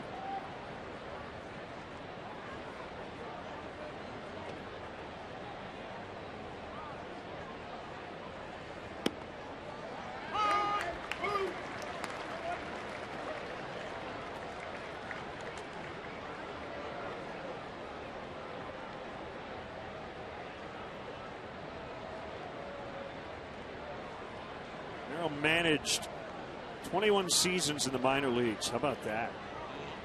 I played for him twice. Just one of those baseball lifers. Got his chance to manage the big club. What a big thrill. I think he preceded Showalter in New York. I believe you're right. Last year was 91. Sanchez in foul territory makes the waist high grab. Cubs get the lead yet again and lead 5-3.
Parking and shuttle services on night and weekend home games. The remote parking lot is located at 3900 North Rockwell. For details, go to Cubs.com.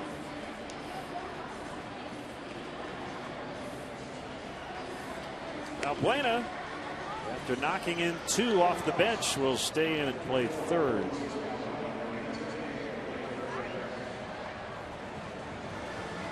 Well, what a great move by Ricky Renteria, seizing the opportunity to use Valbuena there against the righty Sadler. If he waits later in the game, tries to make that play. You know, Hurdle's got 2 very talented left-handers he could counter with out in that bullpen, Watson or Wilson. Either one was up, and early in the game where Hurdle would not normally go to those guys. So Renteria sniffing out an advantage and played that hand perfectly.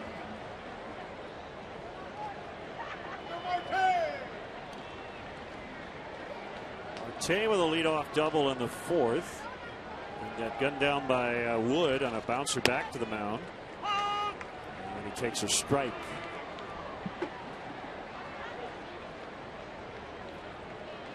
Travis Wood's last 4 starts against the Pirates prior to tonight. That would be 3 last year and 1 earlier this season. He's 1-1 in those 4 starts with a 150, pitching exactly 6 innings in each of those 4 ball games, allowing a total of 4 runs.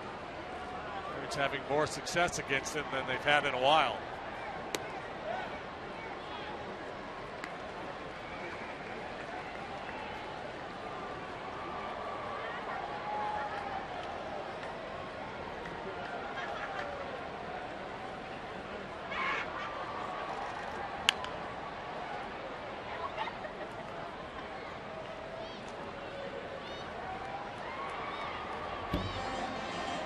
Ready to play the matchup game going forward with a lefty and righty up.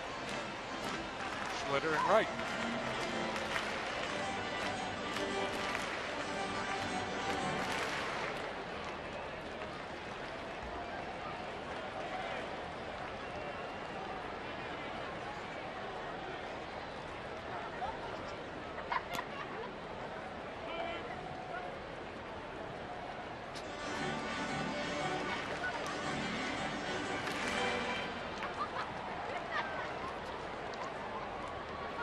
Phillies are leading late at home against San Diego tonight, 5-2. A.J. Burnett on the mound.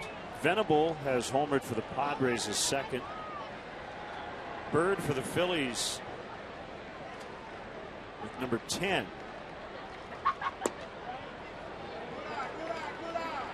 Full 3-2. The Bird home run, a 3-run shot.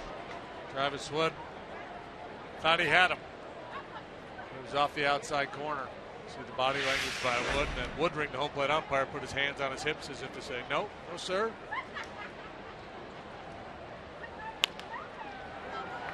Bounce to the shortstop, Castro, off balance throw, no, couldn't get him. Just couldn't get enough on the toss. And an infield hit for Marte. He's got 5 hits in the series after coming in 0 for 23. Yeah, you got to do everything right to get a guy like Marte going down the line.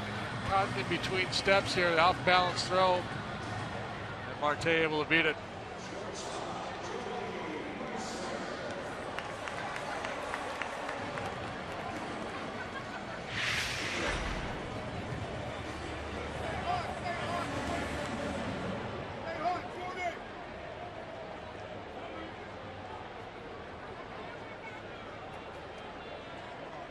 Here's Mercer. And a toss to first. Mets leading the Brewers 6-1. They're in the 7th. Mets are back home. Lost 6 in a row. Finish up their road trip. Including the 3 at Wrigley. Man, the Braves scored a touchdown and kicked the extra point in the first inning in Denver. 7-0 Braves lead. Heading to the bottom of the first.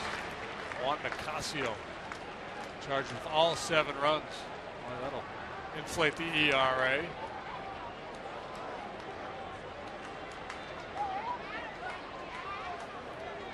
Anderson Simmons with a grand slam. Marte runs and the pitch is popped up. Marte slid into second. I don't think he retouched the bag. The throw to first doesn't matter. Double play. Great deke in the middle of the infield by the Cubs. And Marte never did find the baseball.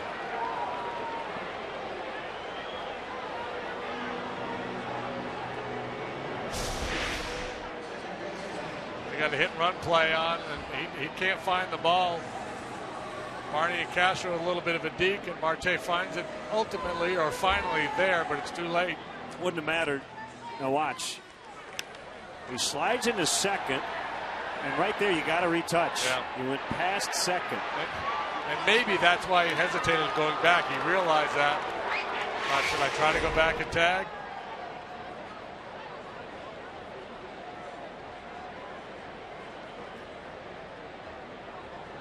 So 2 outs, nobody on, and the pitch to Barmes misses.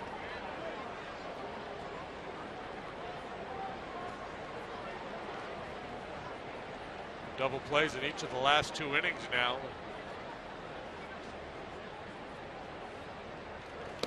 Garden variety 6-4-3 to end the 5th. This one on the pop-up.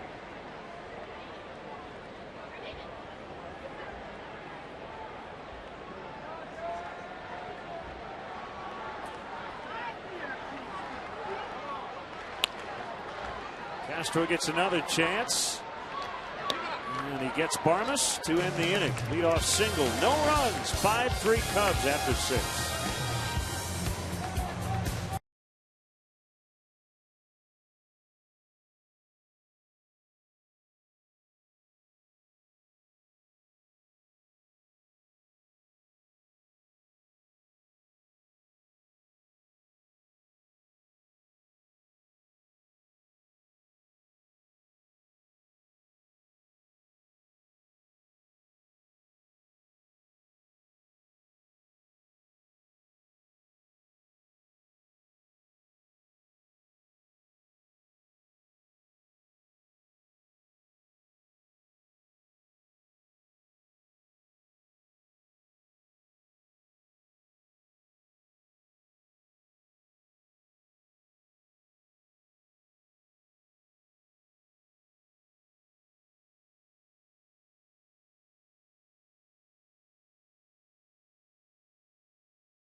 .com at bat for your iPhone, iPad, Android, and BlackBerry 10 or Windows Phone 8.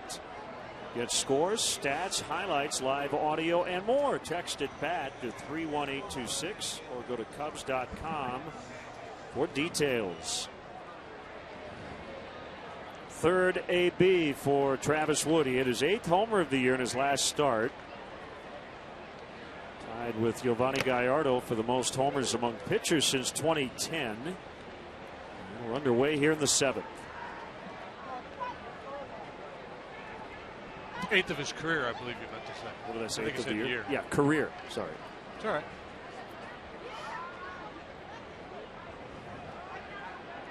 It ended with ear. I know that. I know. First mistake. Diving stop. Josh Harrison. Throw to first. Dug out by Sanchez. What a play.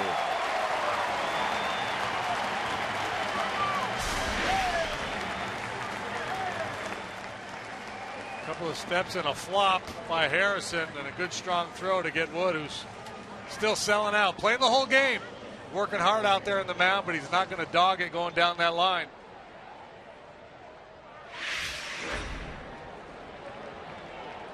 Made a couple good plays on him tonight.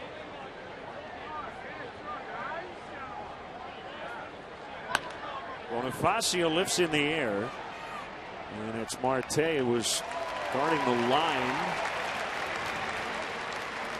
It'll be interesting to find out what the attendance is here tonight and what the walk-up was and how much they can attribute to the presence of Gregory Polanco. The Pirates are averaging 26,000. Yeah, similar to last year, but huge audience tonight.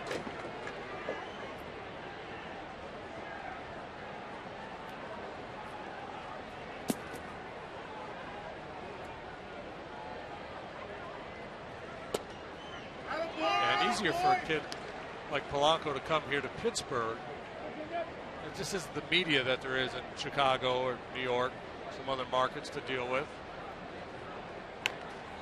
Bunted by Lake. It's a good one, and he's going to be safe with an infield hit. Literally kicked by the pitcher. Sadler, who slipped. Second hit of the night for Junior.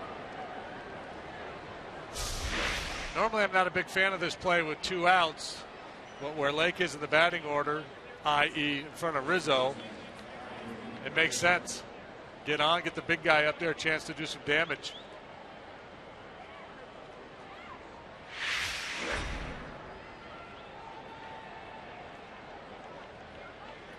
Martin said something funny. Got a smile out of his young right-hander.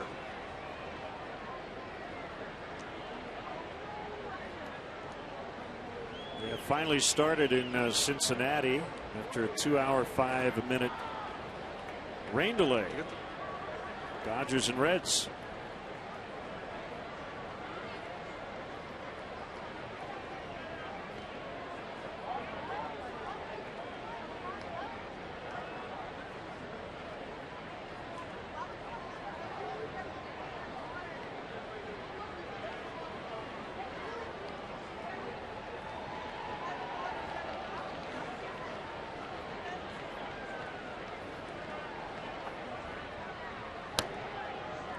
Blowing in on Rizzo. Last time they started him away and then went in, got him to ground the ball to first base. Good fastball in.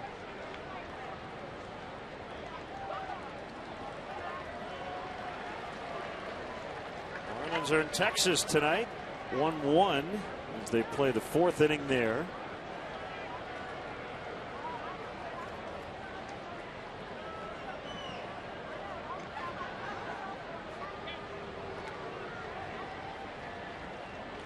I don't think you run here for Junior Lake unless Rizzo gets into a defensive count.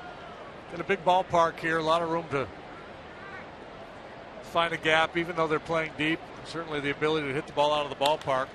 And he drives one to deep right center. Polanco back. He dropped it. Got a glove on it near the 375. Lake's going to score. And Rizzo's at second. It's 6-3. Yeah, and that's why you don't run there. You got the ability to hit the ball over the outfielders' heads. You got extra base power. Until that power is diminished by an unfavorable count, go ahead and stay at first. And Polanco kind of short arms this one a little bit. Should have had it. Not an easy play, but a play he should have made. And Junior, who reached on the bunt single, comes all the way around to score a very important run. They're giving Rizzo a double. 2 doubles and a home run. Yeah, I would give him a double. That's one of those for me. I think it's a play that should have been made, but guy hits the ball that deep over an outfielder's head. He's trying to make a running catch.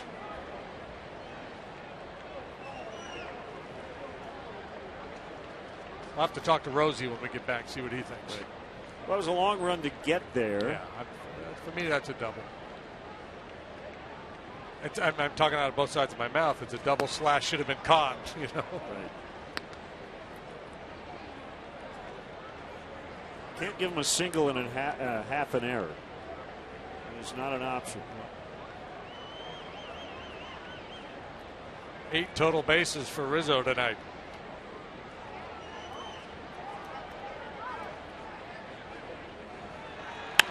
Castro the base hit. Rizzo will easily score. 7-3. Busted it wide open now.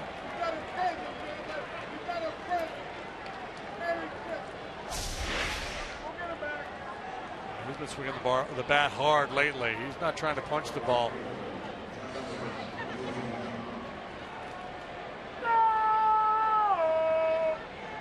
That'll be it for the right-hander.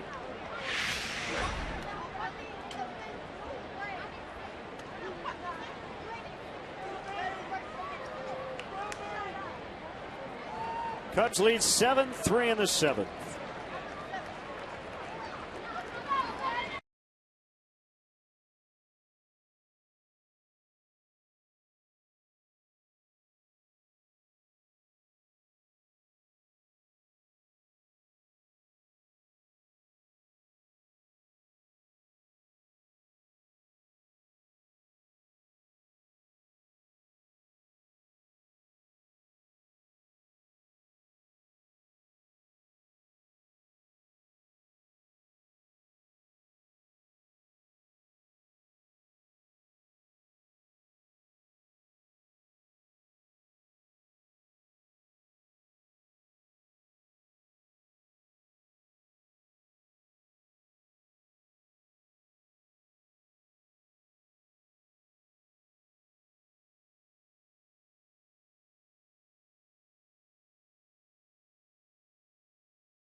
The ball hit by Rizzo as Polanco got to it, just could not haul it in.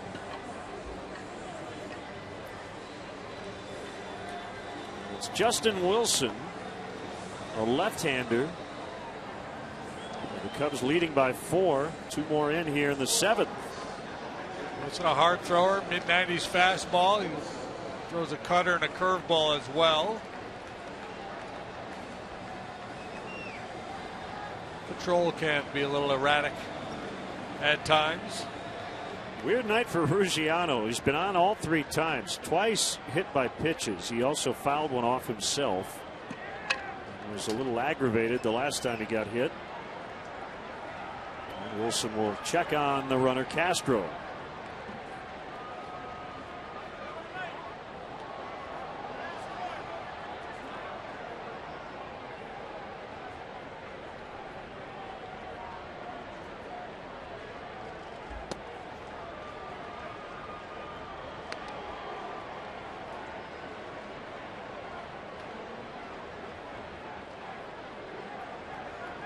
Be a long night in Denver tonight. It's 7-3 Braves in the first. Bounce to second. Barmes will flip to Mercer. Stretch time here in the Berg. It's 7-3 Cubs.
In downtown Pittsburgh, and they're looking up for the road team. The Cubs with a 7-3 lead. Travis Wood out to work the seventh. So far, so good. 6 innings, 8 hits, 3 runs allowed. He's walked a couple, struck out 2. Double plays in each of the last 2 innings have helped the cause. He's thrown 86 pitches as he gets going here in the 7th.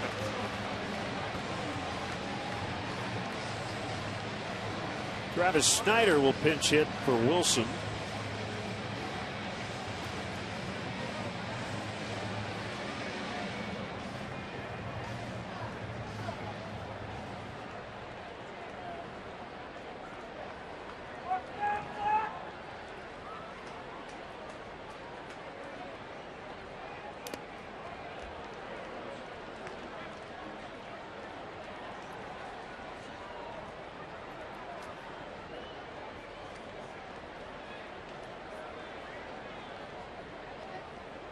$31,567 the paid crowd.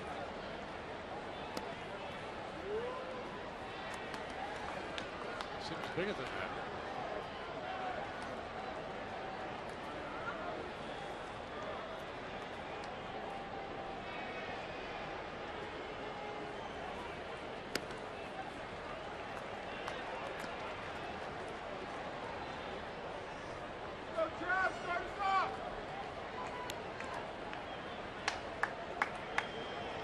Bottom of the 8th now at Tampa Bay.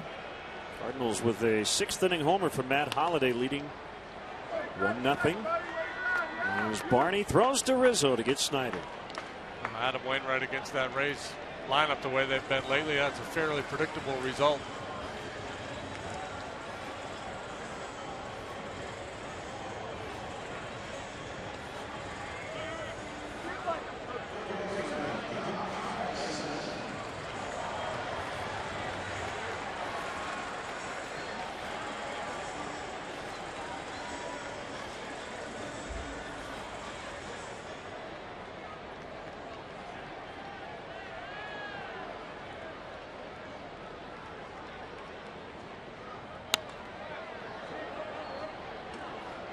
If the Rays get shut out tonight, it will be the 3rd consecutive game in which they've been shut out. It will be the 5th time here in the month of June that they've been shut out. It'll be the 3rd for the Cardinal pitching staff in a row as well.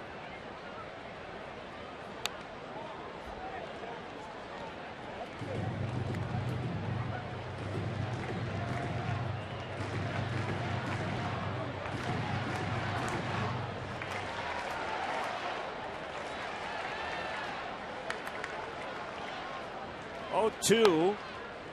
Emergency swing that time by Harrison just to hang in. Himself another pitch to work with. Pitchers who have made at least 5 starts here at PNC Park. Travis Wood has the 5th best ERA at 1.91. The man at the top of that list will pitch the finale on Thursday. Samardzija has got an ERA of 0.61 here. Pirates just faced Gallardo here the other day. He's among the top 5 as well. So this Clint Hurdle contemplated what his hitters were up against here over the last few days. He knew he's up against some pitchers who've had a lot of success in this ballpark.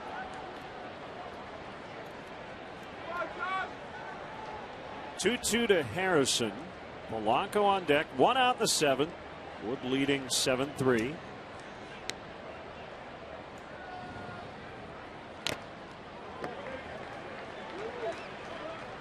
In that Dodger Reds game tonight, Joey Votto back in the lineup off the disabled list. There's our buddy Bergman. Bergman's back.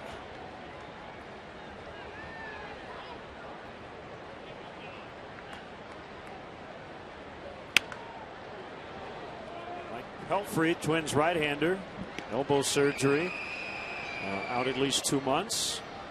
Carlos Gonzalez had a small tumor taken out of his left index finger.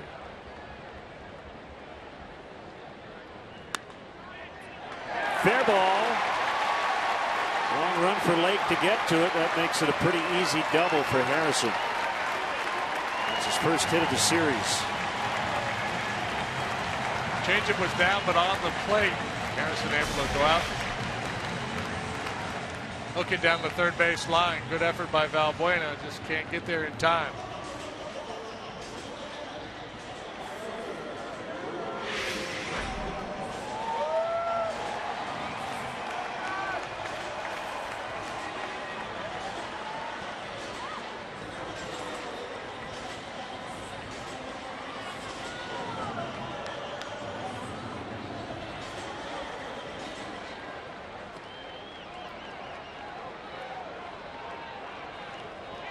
Team with 9 hits.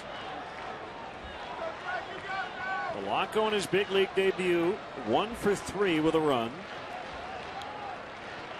All against Travis Wood. Outside ball 1.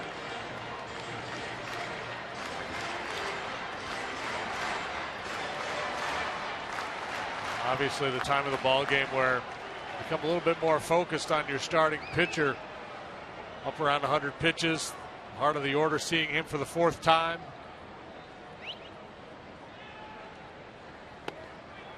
I suspect he's 1 base runner away from being removed from this game.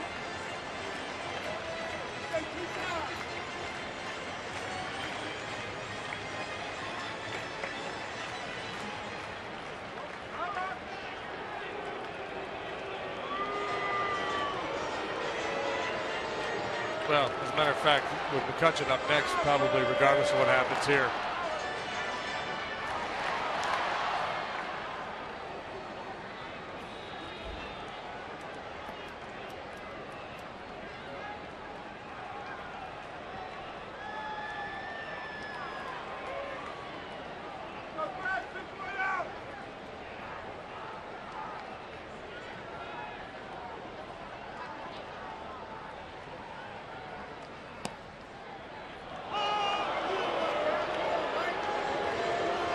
Crowd didn't like it, but Tom Woodring did.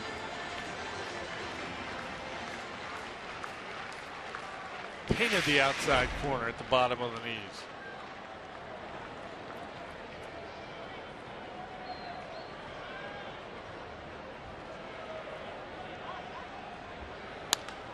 Ground ball to second. This is Darwin Barney for the out. Kid's got some wheels.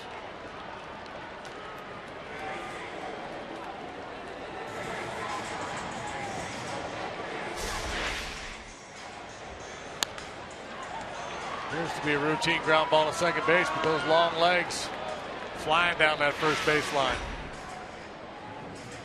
It will be Ryan Schlitter, I believe.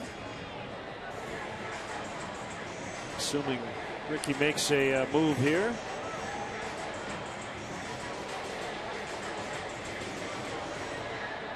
We'll be back. 7-3 Cubs.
Lead. Ryan Schlitter will try to get Andrew McCutchen with a runner at third and 2 outs here in the 7th. Schlitter working for the 28th time, 2-1 with a 243 earned run average. Had a long scoreless streak snapped last time out. That was Sunday against the Marlins. He allowed 2 runs on 3 hits. Was charged with a blown save in that game. Up prior to that outing, he had been on quite a roll. Batting average against 189. Throws a lot of sinkers. Be trying to run that sinker in on the hands of McCutchen in all likelihood.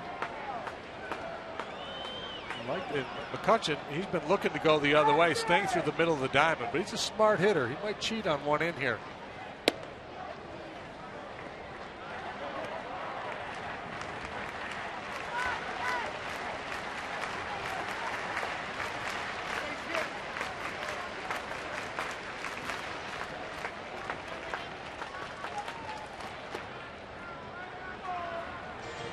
Two balls, no strikes.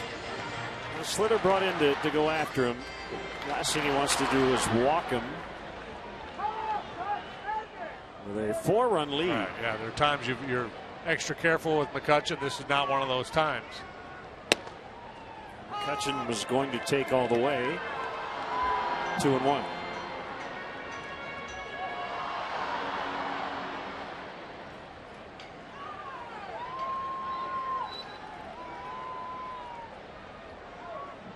Seen a lot of Schlitter, nothing out of 3. Well, it's a walk. Yeah, that's a good try. I mean, that's the hard part about it. You're trying to a guy like McCutchen, who's been very good out of way, so you try to pitch him in, but it's tougher to get called strikes in there.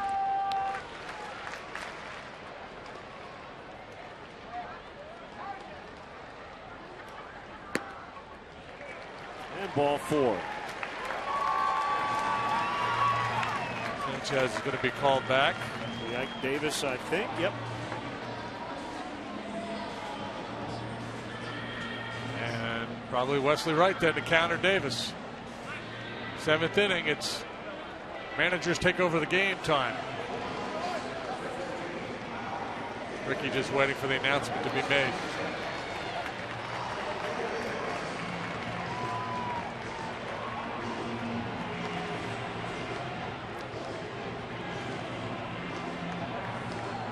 So it'll be Wright against Davis when we come back.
as a Chicago Cub.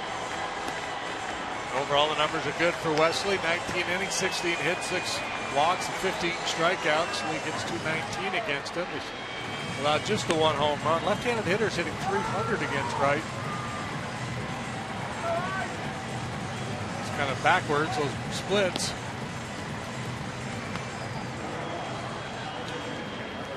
Davis last night homered in his final at bat. It was off Carlos Villanueva.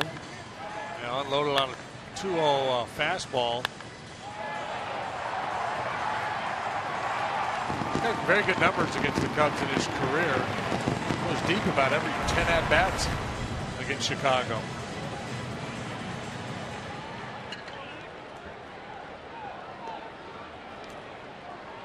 Harrison's at third, McCutcheon's at first. 4-run spread here in the 7th.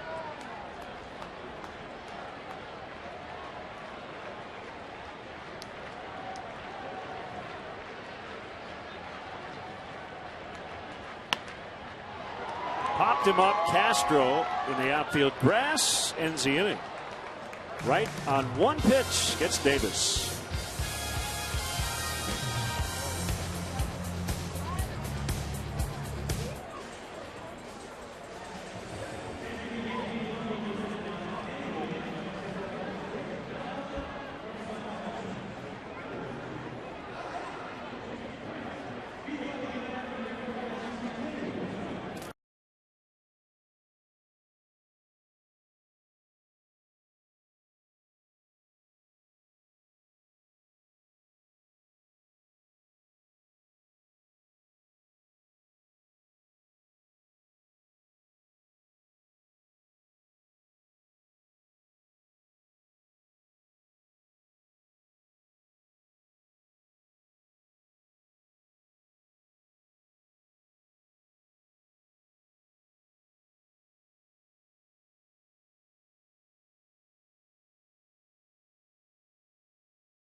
Six out of 8.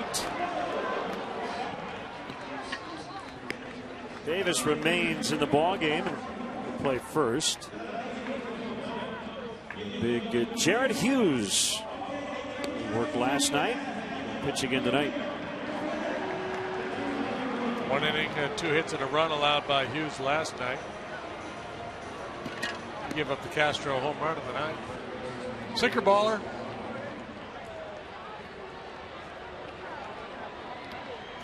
Got a lot of energy out there, stalking around, stomping around. Yeah, he runs pretty hard from the bullpen to the mound.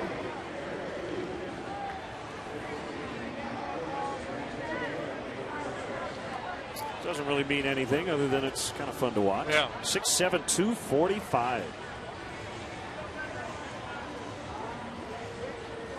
Valbuena with the big hit in this ball game, a 2-run double to give the Cubs their third and hopefully final lead.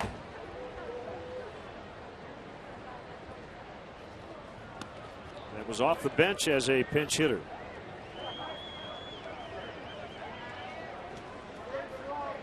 An area where the Cubs have really struggled this year and had a lot of production off the bench.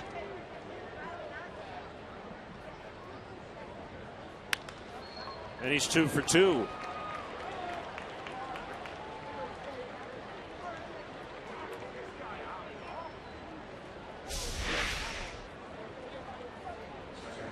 Pretty swing.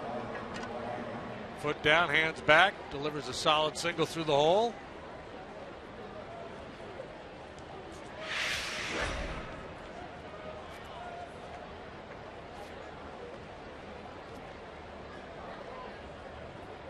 See, Barney now 202, started the night at 198.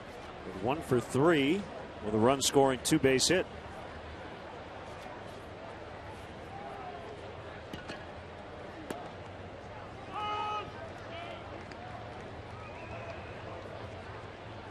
Pedro Strop is up.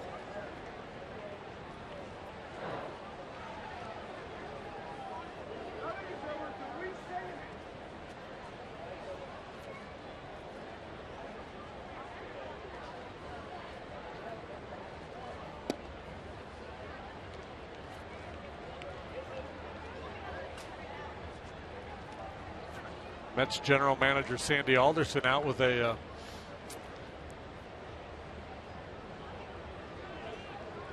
got a vote of confidence. That's it for Terry Collins. Okay.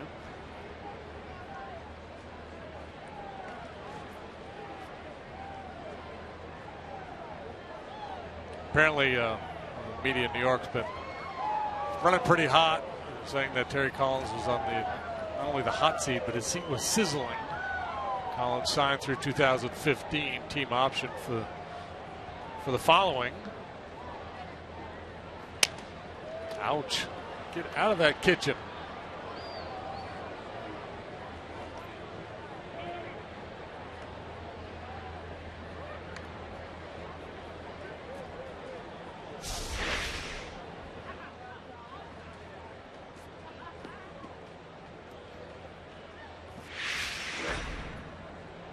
That late life that Hughes gets on the fastball can induce some funky swings. But that one's got Barney laughing.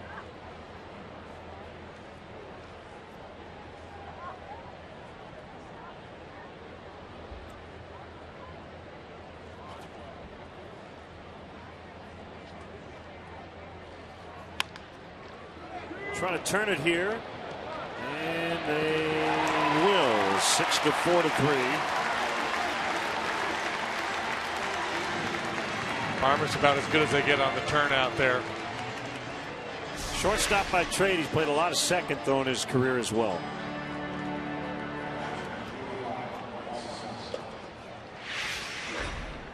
Yeah, Tulowitzki kind of forced that move originally, right out in Denver. Tulo came along. Barmes moved from short to second base. Really good defensively, no matter where you put him. Yeah, his glove will keep him in the big leagues for a while. Foul ball.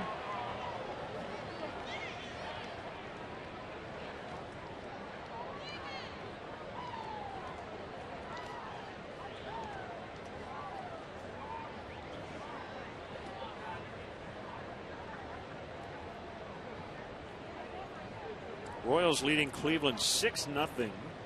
After 5, Lonnie Chisenhall's cooled off. 0 for 2. What's going on, Lonnie? What have you done for me lately?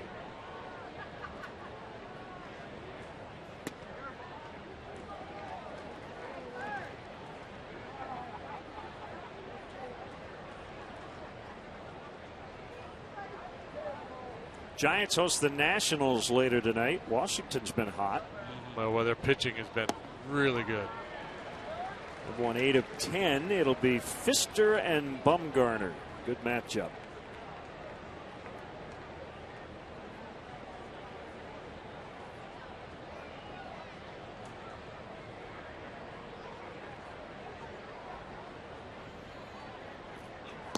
Swing and a miss to end the inning. Last of the 8th around the corner. Cubs 7, Pirates 3.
7-3, and here's Pedro Strop.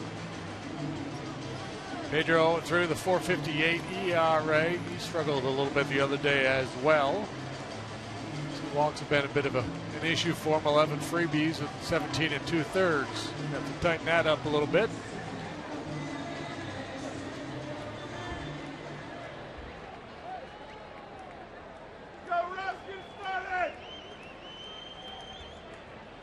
Strop, 28 years of age, from the Dominican Republic.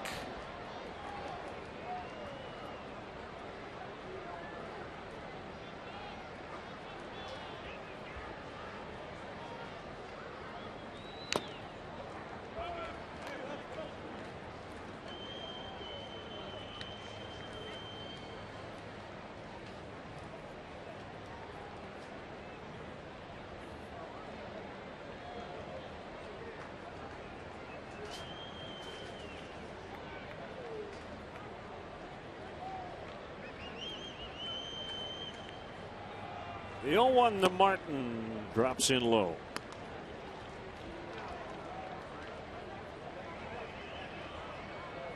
For what it's worth, and I don't think it's worth much, he is not allowed to run on the road this year. Okay. Drilled foul.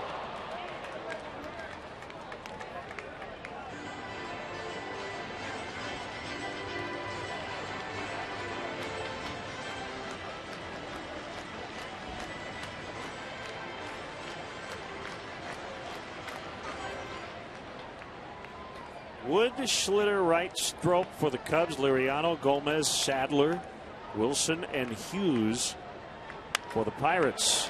Shot to right, and a base hit. Knocked down by Ruziano. A workmanlike effort for Travis Wood tonight.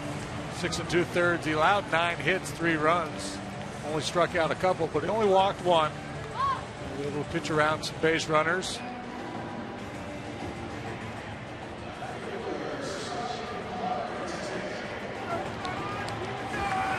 Strop got the loss in that game on Sunday against Miami. He was also charged with a blown save.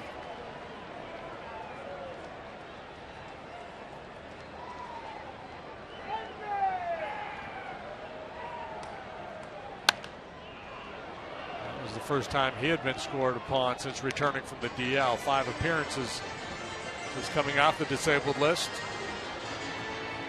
Same hometown as Francisco Liriano, San Cristobal in the Dominican Republic. Debuted with Texas in 09. He's been with Baltimore, now the Cubs. 58th appearance with Chicago. The 0-1 is inside on Marte.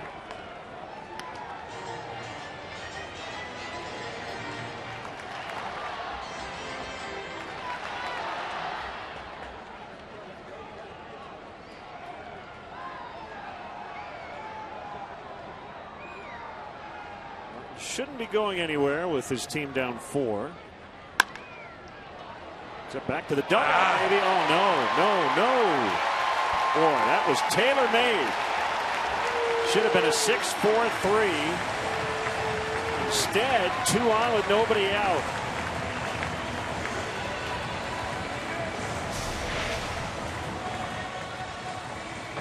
Got caught peeking a little bit.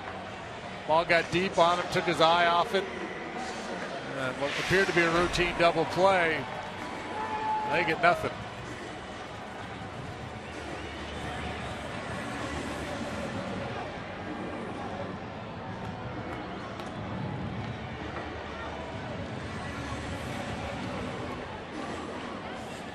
So the door has opened a little bit for the Pirates. 2 on, no outs.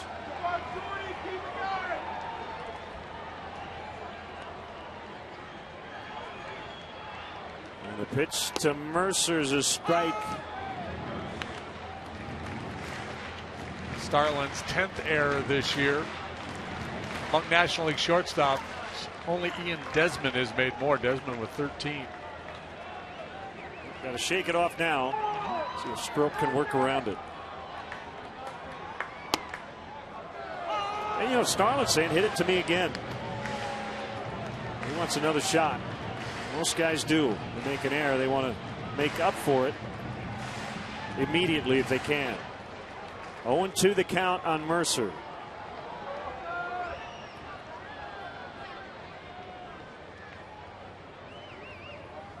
Swing and a miss. Strike 3. Good slide piece.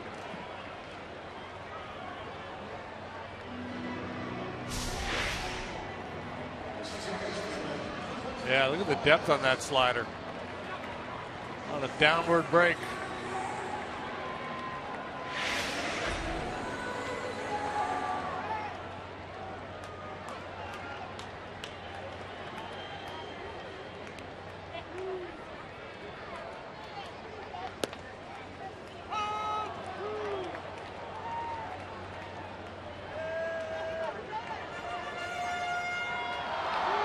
Tying runners on deck, and Pedro Alvarez, the slugger, is in the on-deck circle. Valbuena, Barney, Rizzo. So Strop does work around it. They go around the horn to end the inning.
To tie it, but 2 in the 6th, 2 more in the 7th, and a 7-3 lead as we begin the 9th. Hughes still working. 3 double plays churned by the Cubs tonight, helping their cause.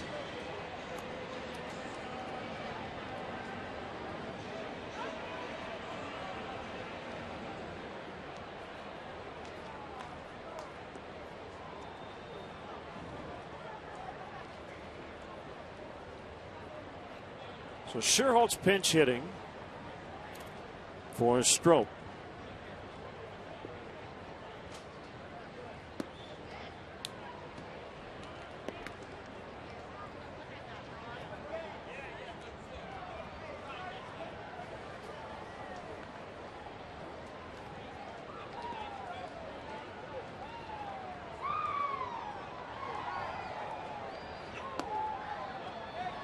Very disturbing trend of fans howling has bitten the Pirates fans here in PNC Park.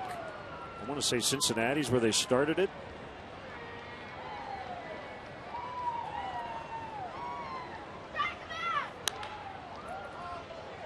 It is picked up by Mercer, almost colliding with Barmas. So make that a 6-3 ground out on your scorecard. Yeah, well, we saw one the other day where Well, Bonifacio got tangled up a little bit, and that's one of the downsides of the shift. You got bodies in proximity to each other, but you normally don't. I'm not saying don't shift. I'm just saying that's one of the byproducts of the aggressive positioning.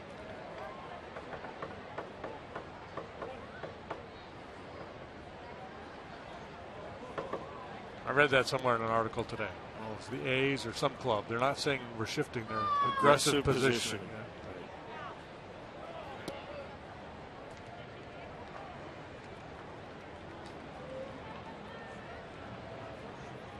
Ramirez, a righty. Russell, the left-hander.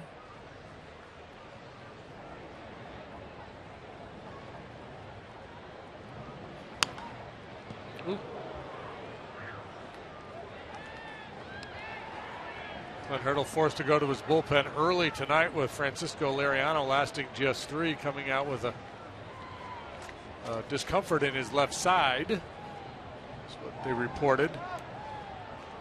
Good thing for him, he got 7 innings out of his starter last night, Charlie Morton.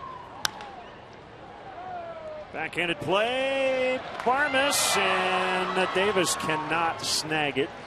It's a base hit. Infield single, Bonifacio.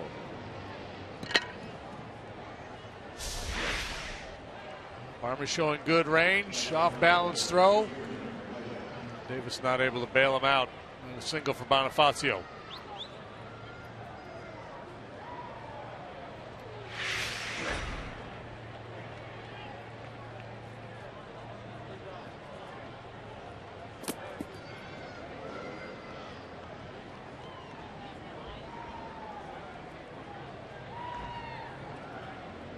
Got a note here from the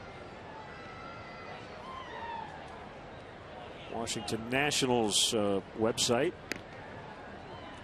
Since June 4th, they're the first team in the modern era with starters to have walked none and struck out 47 over 6 games. Strasburg, Pfister, Roark, Treinen, Zimmerman, Strasburg. They've all gone at least 6 innings. 3 of those games, the starter had at least 10 or 11 strikeouts, I should say, and in all of those starts, no walks. Tied for the league lead in ERA now. Starters are 4th best, but yeah, that's a good group, boy. You're going to play them in a 3-game set. You better pitch. You better be able to hold them down because it's going to be tough to score.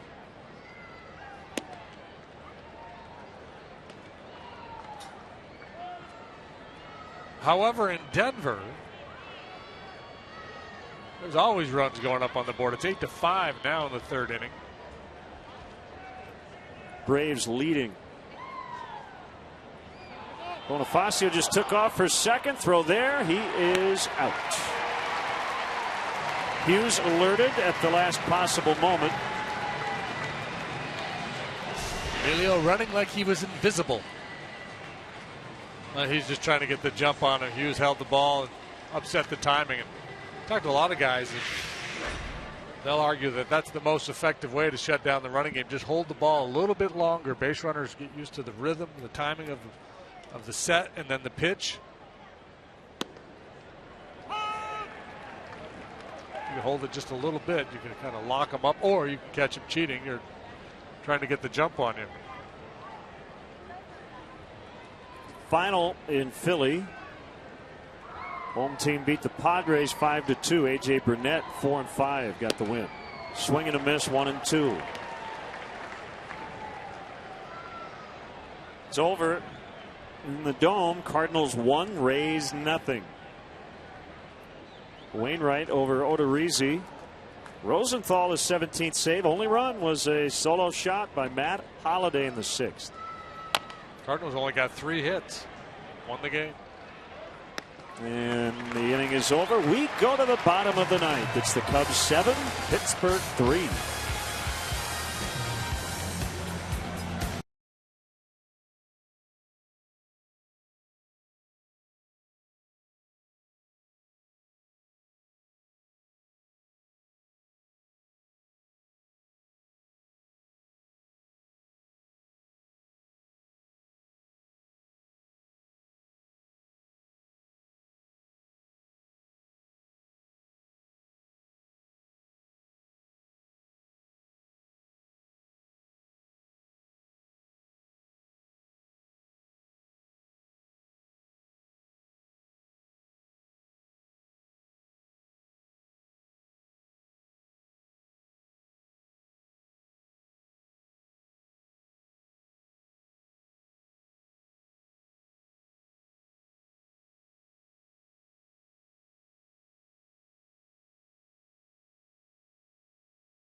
the game. This is becoming a habit of sorts for Anthony Rizzo.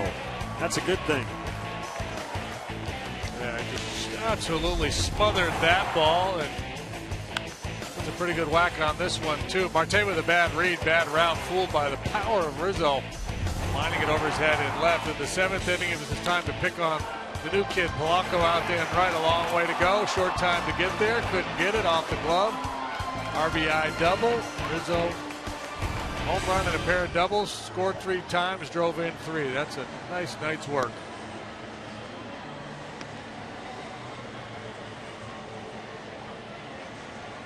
So James Russell is on. Yeah, Pedro Alvarez is going to lead off here for the Pirates in the bottom half of the 9th. So Russell, the lefty, comes on for the 24th time. You see not a lot of innings pitched. Usually it's for a left-handed hitter or 2. We'll see how Ricky Renteria decides to play it here in the 9th with a 4-run lead.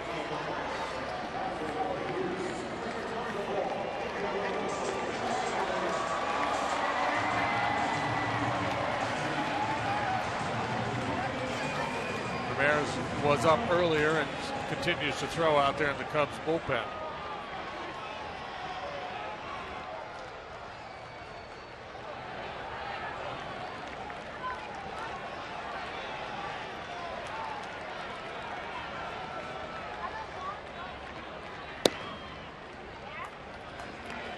Outside, ball 1.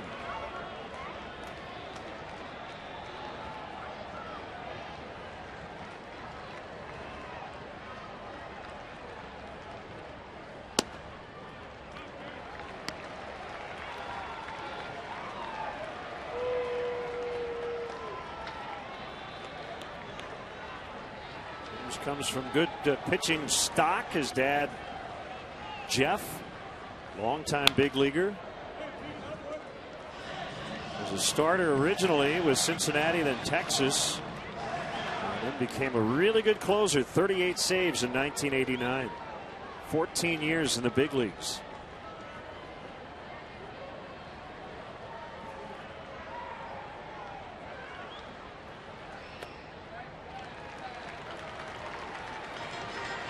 It's 3-1.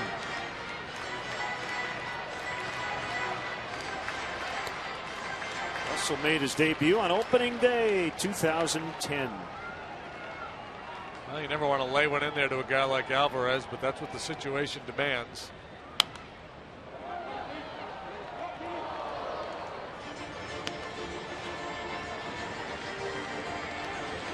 Jeff and James, the 4th father-son duo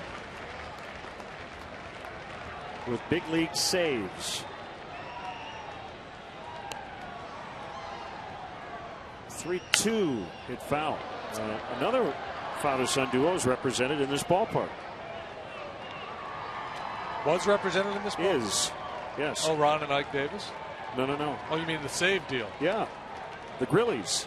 Oh, sure. Yeah. Steve and Jason, each with a save. Julio and Jamie Navarro. And the Bourbones, senior and junior, Pedro. Alvarez walks. But yes, Ike Davis, a son of the former Cub Ron Davis. Steve Bedrosian's son got drafted, I believe. Cam, I don't know if he's a pitcher or what he does. Well, that didn't go according to plan. Leadoff walk here in the 9th. Looks like they'll stay with Russell with the left-handed hitting Polanco due up next.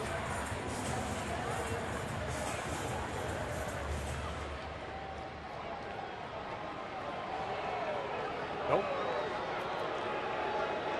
Check that.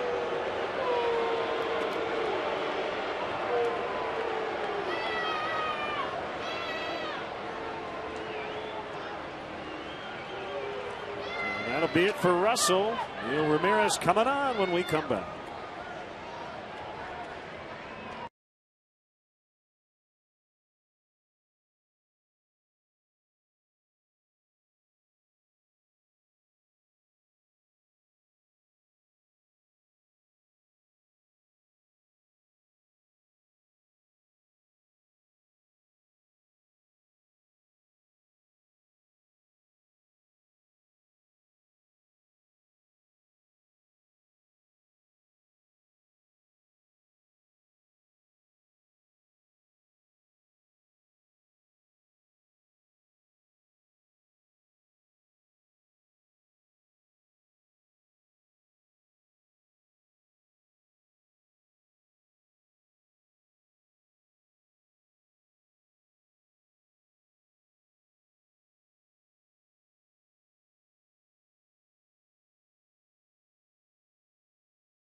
I'd say everything and more since he got brought up. This is his 17th appearance, and just stellar numbers all around. Striking out people at a very high rate. At the same time, keeping the walks down. He's been awfully tough to hit. Yeah. And really, really fun to watch. He has struck out 45% of the batters he has faced.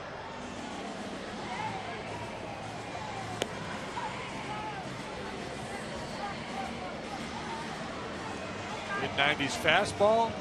Two good secondary pitches, slider and a curve.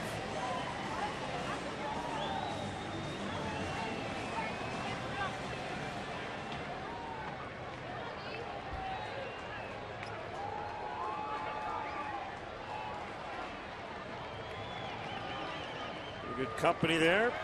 The minuscule earned run average.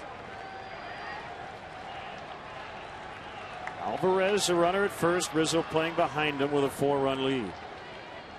Got to navigate through some tough hitters here to finish him off. Ball 1 to Harrison.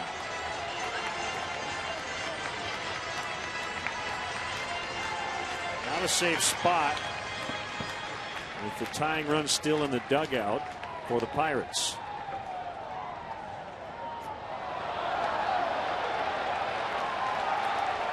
What happened there? Well, Rizzo wasn't holding him on, so he wanted to hang on to the ball. Had he hung on to the ball, it would have been a balk, but it slipped out of his hand. The Pirates are arguing for a balk. You see, he doesn't realize Rizzo's not holding him, and he just spiked it. Here comes Clint, I think, to get an explanation. Clarification. I think the balk rule reads that you have to throw to the base. I don't know if you could define that as throwing to the base. Looked like he was just trying to kill the clock so they could run another play.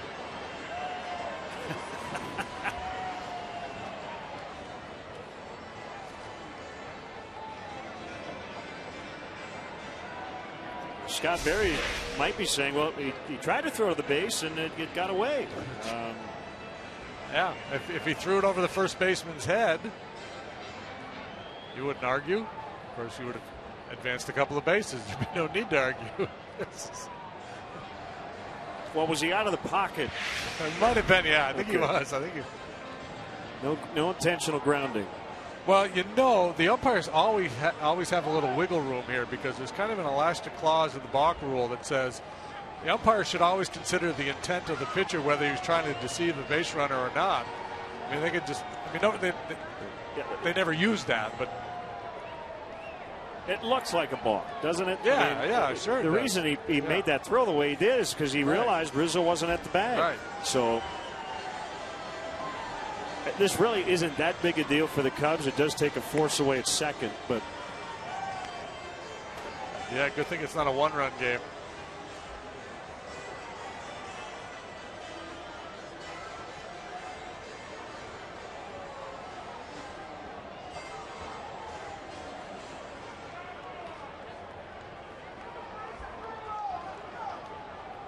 Yep. Now they're going to go ahead. I think they got it right. I think they got it right. And here comes Ricky. Yeah.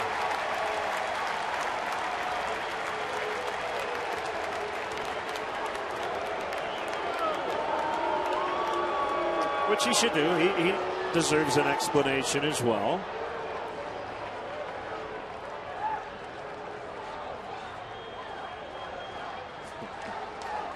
Yeah, this is one, if you're Ricky, even if you disagree vehemently, you're probably like, I'm just going to go out there and listen to their explanation, make your point, maybe have a laugh, and then move on.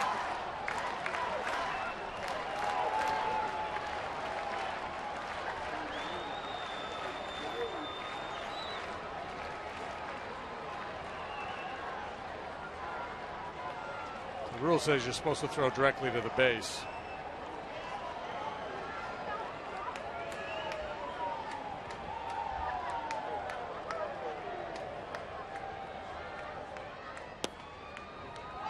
I was just going to say before that strike, the key is that he makes a good throw to the plate now. And honestly, I think the biggest issue there is why is he even thinking about throwing to first? Good point, yeah. In the first place. Right.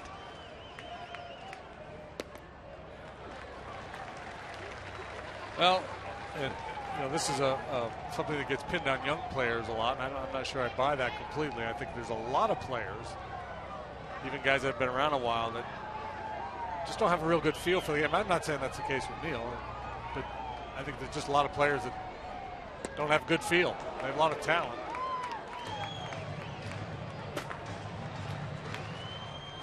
Two balls, two strikes.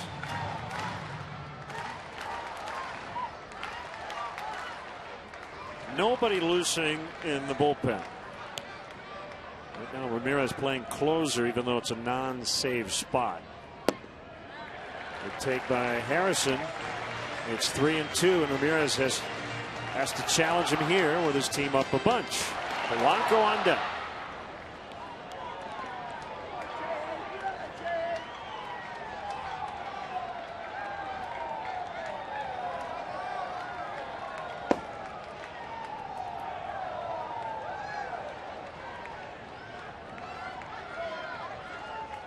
Situation where you're starting to look over in the other dugout and go, well, this guy gets on and this guy gets on. What is the situation where McCutchen comes up? That's the one guy you're always keying on. Nice play by Valbuena. He got to the spot and made the catch. Out number one.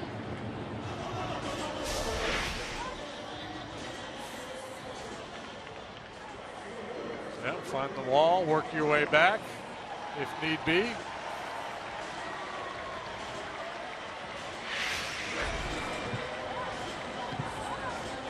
Brandon Workman had a no-hitter in the sixth, but Ryan Flaherty broke it up. Red Sox lead at Baltimore 1-0 as they go to the seventh.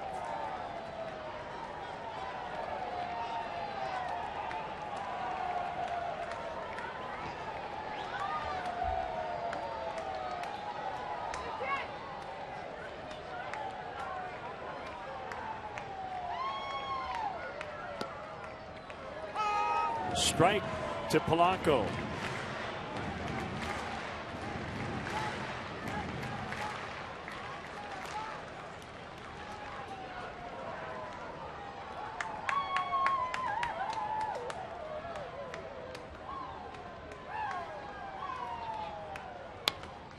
Fouled off, 0-2.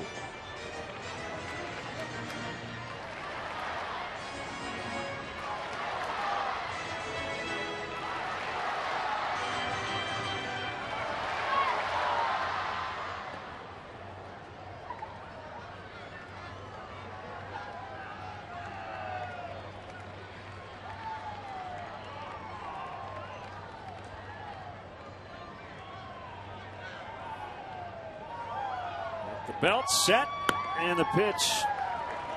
Rising fastball, 1-2.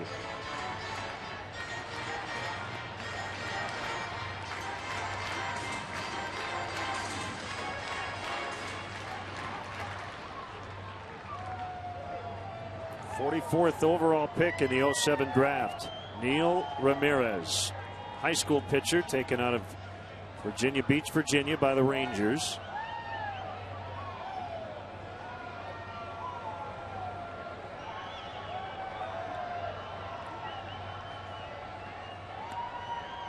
Has a sign from Whiteside. And the pitch is in. The slider, 2-2.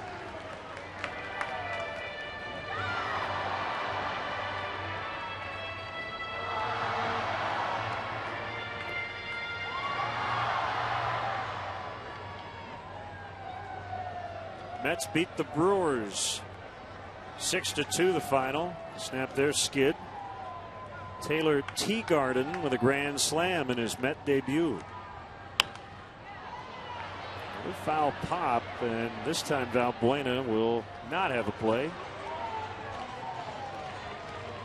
Travis d'Arnaud demoted. So Teagarden replacing d'Arnaud.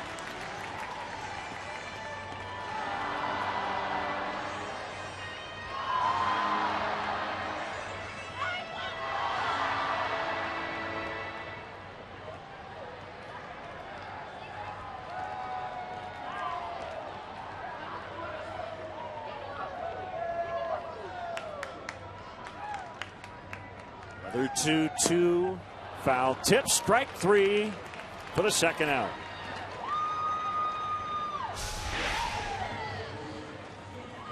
Hard slider down below the knees. Polanco 1 out of 5 tonight in his major league debut.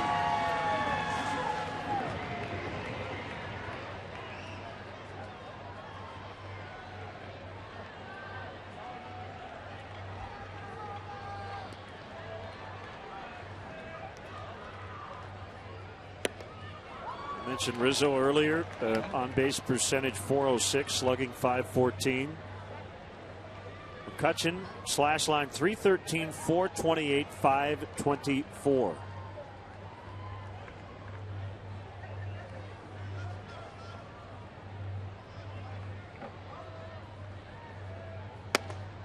And McCutchen, one of those guys, because he has such a good approach at the plate, so quick, so balanced. You know, he hits all kinds of pitchers. There are a lot of guys that compile numbers against mediocre pitching. McCutchen's the guy you feel like he's got a real good chance, regardless of who's out there on the mound.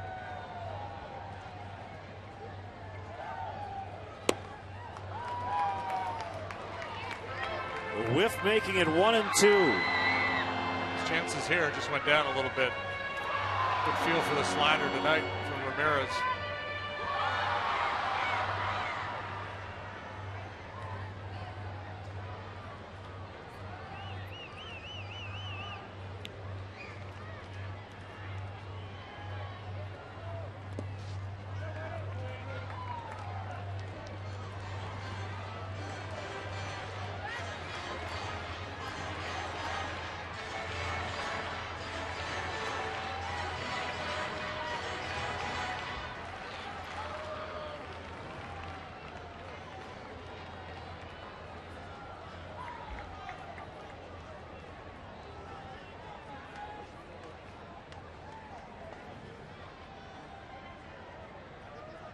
Two from Ramirez in the dirt.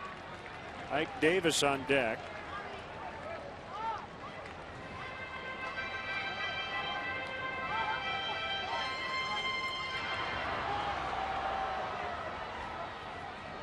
JD's doing 100 bridges per day here in Pittsburgh. We're here for 4 days.